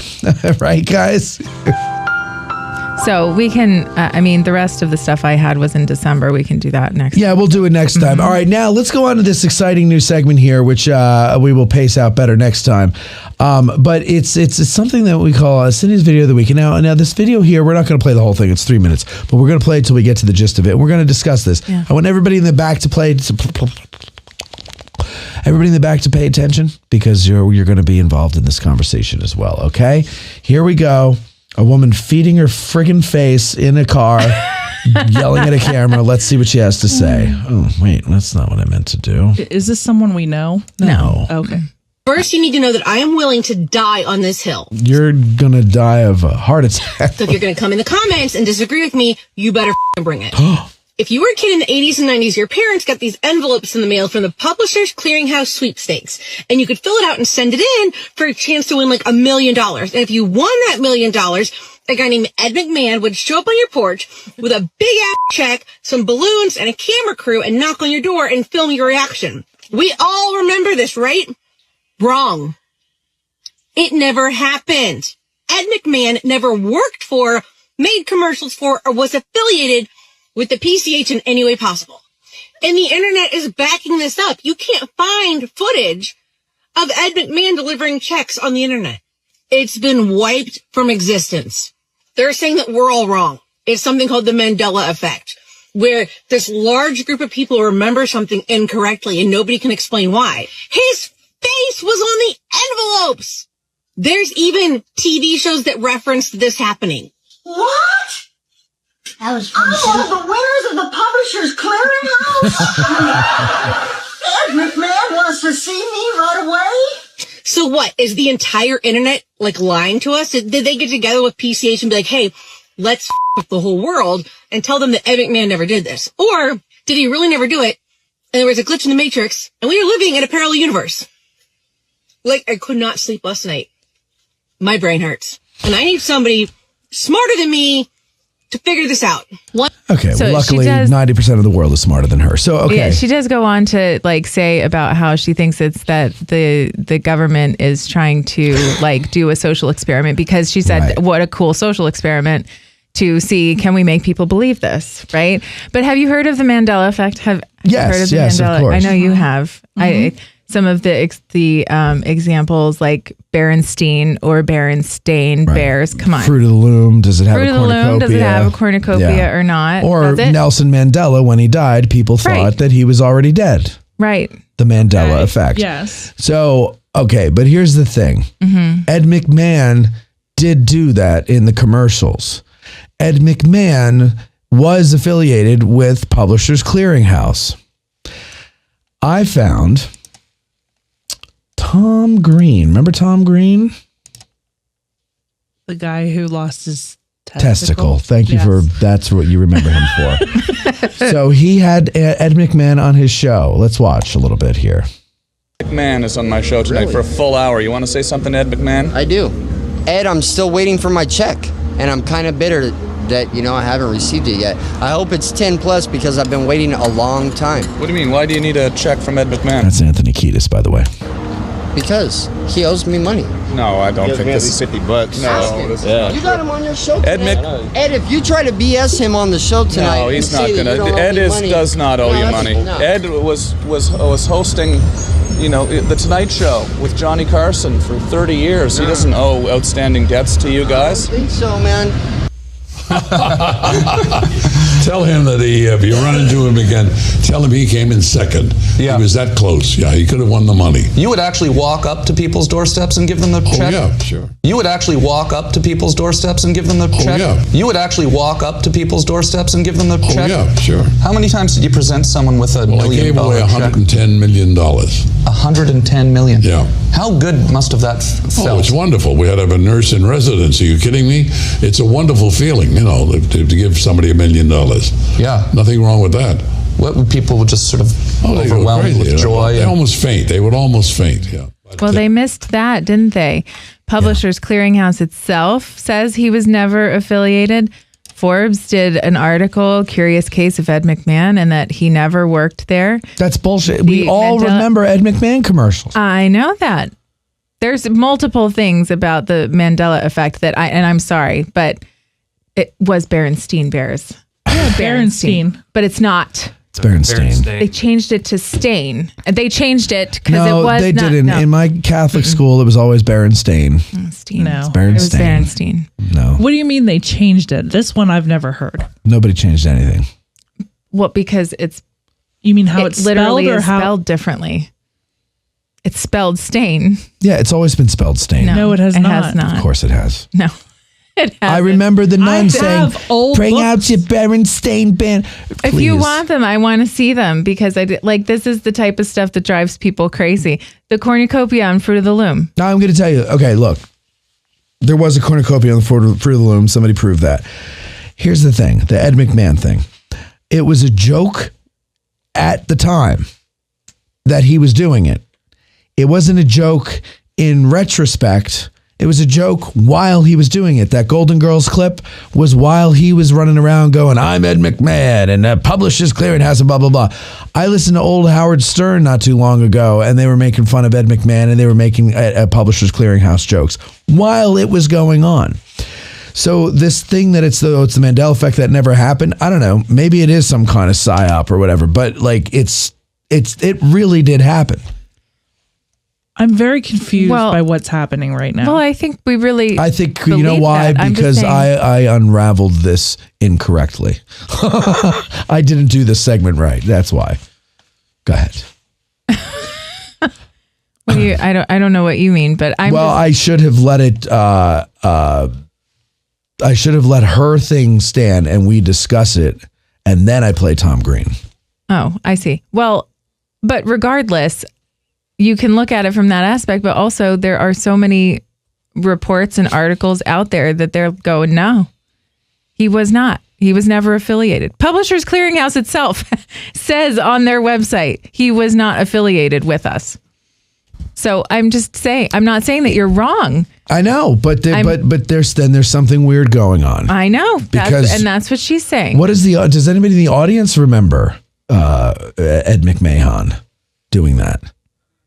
I'm sure they do. Oh, they have to. Art, do you remember that? What? You don't? I don't remember him. You don't remember Ed McMahon? No, I know Ed McMahon. But you don't remember him doing the Publishers Clearinghouse? No, I actually thought it was somebody else. Really? I don't remember who. What is that called? The Cosby effect?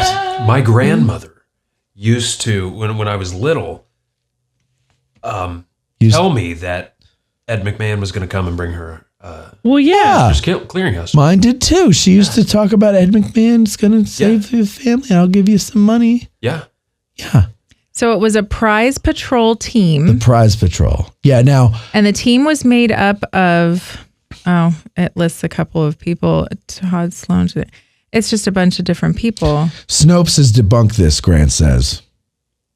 Snopes says that the claim is entertainer Ed McMahon was a spokesperson for Publishers Clearinghouse, and fact check by Snopes was false. He was not. Then what the hell was he doing with Publishers Clearinghouse? I don't know. His picture was on the envelope. I understand that. What are they talking about? I don't know. Everybody is, not everybody, like people, humans. Here's people saying Ed McMahon did deliver door to door. Here's the Mandela. Yeah. Yeah, and he even said it. Ed McMahon. Edward Leo Peter McMahon Jr. What a name. That's a name. Let's see. Earlier, military service, Catholic. Oh, here, University. somebody has a commercial. No, play that. That's funny. Actually, hold on. I'll play that because that's a pretty funny one. Tonight Show. Okay, so the answer, they'll notify winners because Ed McMahon never worked for PCH. He never delivered checks, appeared in their ads, blah, blah, blah. Why do so many people think that? Who was sweepstakes celebrity Ed McMahon? Anyone who grew up watching Johnny Carson on The Tonight Show is familiar with his voice. Here's the secret, folks, of where to win the biggest sweepstakes prize of all time. American family, join us. Tim Blakely and Rebecca Wright won millions of dollars. Now you can win $10 million only from American Family. No other sweepstakes with a prize this big. I will personally award this giant. Yeah, okay. Go ahead. Go to the thing there, Court. So here's American Family has his picture on it. This is what I remember coming in the mail. That's who he worked. Be sure to enter the sweepstakes with my picture. Join us. So the millions problem and millions of dollars. That there's two companies, but they do similar things. And so what, did he confuse the name when he was on that, doing that interview? Let's look again here. Here you go. Mrs. Abruzzo, I'm Ed McMahon, and we're signing up people for. Yes, I am. Yeah. Mr. Murphy, Ed McMahon. We're starting up. No. Dreams really do come true. Dinero. No. Yes, Ed McMahon, see. Ed McMahon. Yes, Ed McMahon. We're having our first ever. McMahon. Yes. Tuesday night at the high school. We're starting up the neighborhood watch in this area. Give us all the information. Stevie, get down here, please. No, it's just 5, 6, 7, 8. No tango de neighborhood watch. We're having this neighborhood watch, the first one. Right. Larry, put some pants on. I'll come back. Larry, put some pants on. Thank you. Start a neighborhood watch. It's just one of the many ways you can So they're making fun of the fact that everybody thinks that So this says Ed McMahon was never a spokesperson for Publishers Clearinghouse, who has always notified winners with their popular prize patrol. He worked for a rival company called American Family Publishers. That was a New Jersey-based competitor of Publishers Clearinghouse with a similar business model. Both companies were direct marketers who sold magazine subscriptions and other products. Both companies used large sweepstakes to promote themselves, offering prizes worth hundreds of thousands or even millions of dollars. Both ran afoul of the law for deceptive sweepstakes practices that caused people to think that they had already won a prize that had not been drawn yet, or they needed to make a purchase to win. AFP, who changed its name to American Family Enterprises, filed for bankruptcy in 1998. So perhaps it's not surprising that many people conflate the two in their minds, remembering the name of the company that's still around. Interesting. Here's a little something from The Daily Show. Publishers Clearinghouse, right? No. You show up with a... he said no. It's not Publishers Clearinghouse. American. What's Publishers Clearinghouse? That's another company. What are you? That's our rival. Is that your rival? American Family Publishers. We're American Family. What's That's the Publishers okay. Clearinghouse? Craig, anybody can make a mistake.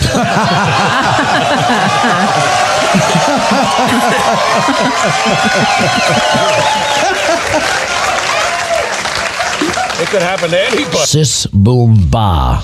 Well, why did I have to do it with somebody who knows Johnny Carson? No, it's Go back American and tell him. Family Publishers. Nah. We have rivals. It's like everything else. You know. What do those guys give away? They gave away the same amount of money. You know, they're on the Super Bowl. Everybody gets us confused, so don't feel badly. All right. But does that take away from my 4 minutes? No. I mean, So well, there you go. I Okay. think that's what it is. He didn't actually, but it's funny because I'm intrigued by the Mandela effect things that come out Yeah. because I've been delivering. Jeez, sorry. you remember things in such a way, and then people say that never happened. Yeah. So I Well, now remember I'm looking up stuff about the Mandela effect. I remember one time a guy dressed as Mickey Mouse went and shot up a post office in Montclair, New Jersey. It turned out it was just a regular postman. It wasn't Mickey Mouse, but I remember it that way, and I swear it was all over the news. It turned out it never happened at all. No, actually, there was a post office in Montclair, New Jersey that was shot up by a postman. And remember, that's where you get going postal. Yeah. Yeah. And all of a sudden, I don't know what they did in the post office, but they got it Oh under my control. God. That's funny. Nobody goes postal Literally, anymore. that's What, unbelievable As Mandela you said and it. Mickey Mouse? All right, well, so I think that's interesting. I think when we do the video of the week, we're going to do it before the news while we're still fresh. And I'm going to unravel it and unroll it a little better there. I kind of just went a little too much. I should have waited for Tom Green. But Tom Green didn't disprove anything, No, he actually. didn't. It was Jon Stewart. Yeah. Yeah. Very interesting. All right. Well, listen, it was a good first attempt. I screwed it up. First attempt. I thought it was. No, it was. I'm saying I screwed it up. I could have rolled it out better. So that's all I'm saying. I'm not gonna lie, I was confused, but Why were you confused? Because I wasn't sure what. First All right, of all, the video of the week- I have PTSD From what? walk taller. So Gettysburg, what an unbelievable. Everything is fake. Oh, That's I okay. think everything you tell me is fake, so I Well, don't believe a then single you're thing. on the you're the borderline moron. Then, if that's what you think, everything is fake. Everything. How much time do you think I have? Apparently enough to write several songs via AI and make me think that it's true. I have 0.0 minutes of time to make up videos of Ed McMahon. All right, but my point is, what we're going to do is when we do a video of the week, we'll watch it, we'll comment on it, we'll do whatever, and that's a little thing for a little fun. Okay, we're trying to have fun. We don't have fun in these last few shows before AG Today is over. forever. Blah, blah, blah, blah, blah, blah, blah. Court, thank you very much for your help today. Thank you for good job. inviting me. Yes, good job, Court. You did a great job. I hope you weren't turned off to it at all, and I hope you'll join us for more stuff, history shows and other things, and cabbage and chicken wings. You going to come out to dinner with us? Yeah. All right, very good. Art, thank you for bringing your stuff in here. Cindy, thank you for the video of the week. Debbie, thank you for knitting. What? Grant, I remember Matt being funny and charming years ago, but did that ever really happen? The Mandela effect. I hate you, Grant. I hate you. I'll talk to you guys later. You guys have yourselves a good week. We'll see you. Oh, very exciting shows coming up on Patreon. See you over there, First Lieutenants. Have a great one, everybody. AG Today's opening theme is written and performed by Colin Southfield and the Mushroom Country Band. Bumper music is arranged and performed by Billy Webster and sometimes Kevin MacLeod. AG Today is produced by Matt Cowlery, Bethany Yingling, Debbie Jones, and Sydney Compton. Engineered by Colby Sumner and maybe sometimes someone else. Guest accommodations are provided by the guests themselves. We'll need a couple thousand patrons. Listen to me, you whining little whelp. Speaking of patrons, maybe you'd like to become one. You'll find plenty of perks over there, not to mention hundreds of episodes that will help you further your Gettysburg and Civil War education. So go to patreon.com/addressinggettysburg. I'm Huevos Grande, the voice of Addressing Gettysburg. Thanks for listening. We can just get real nutty. Ooh. I was in a weapons platoon. Am I 26? Oh my God! They're taking this out. Oh, it's so unnatural, and this is going to look horrible, and this is bad, and how can they do that? That looks slippery, and this looks bad, and that's a bad color, and oh my God! All right, you bitches up for some food? Take him from the rear. He stood as erect as I am now. Take him from the rear. This concludes our broadcast day. Screw you guys, I'm going home.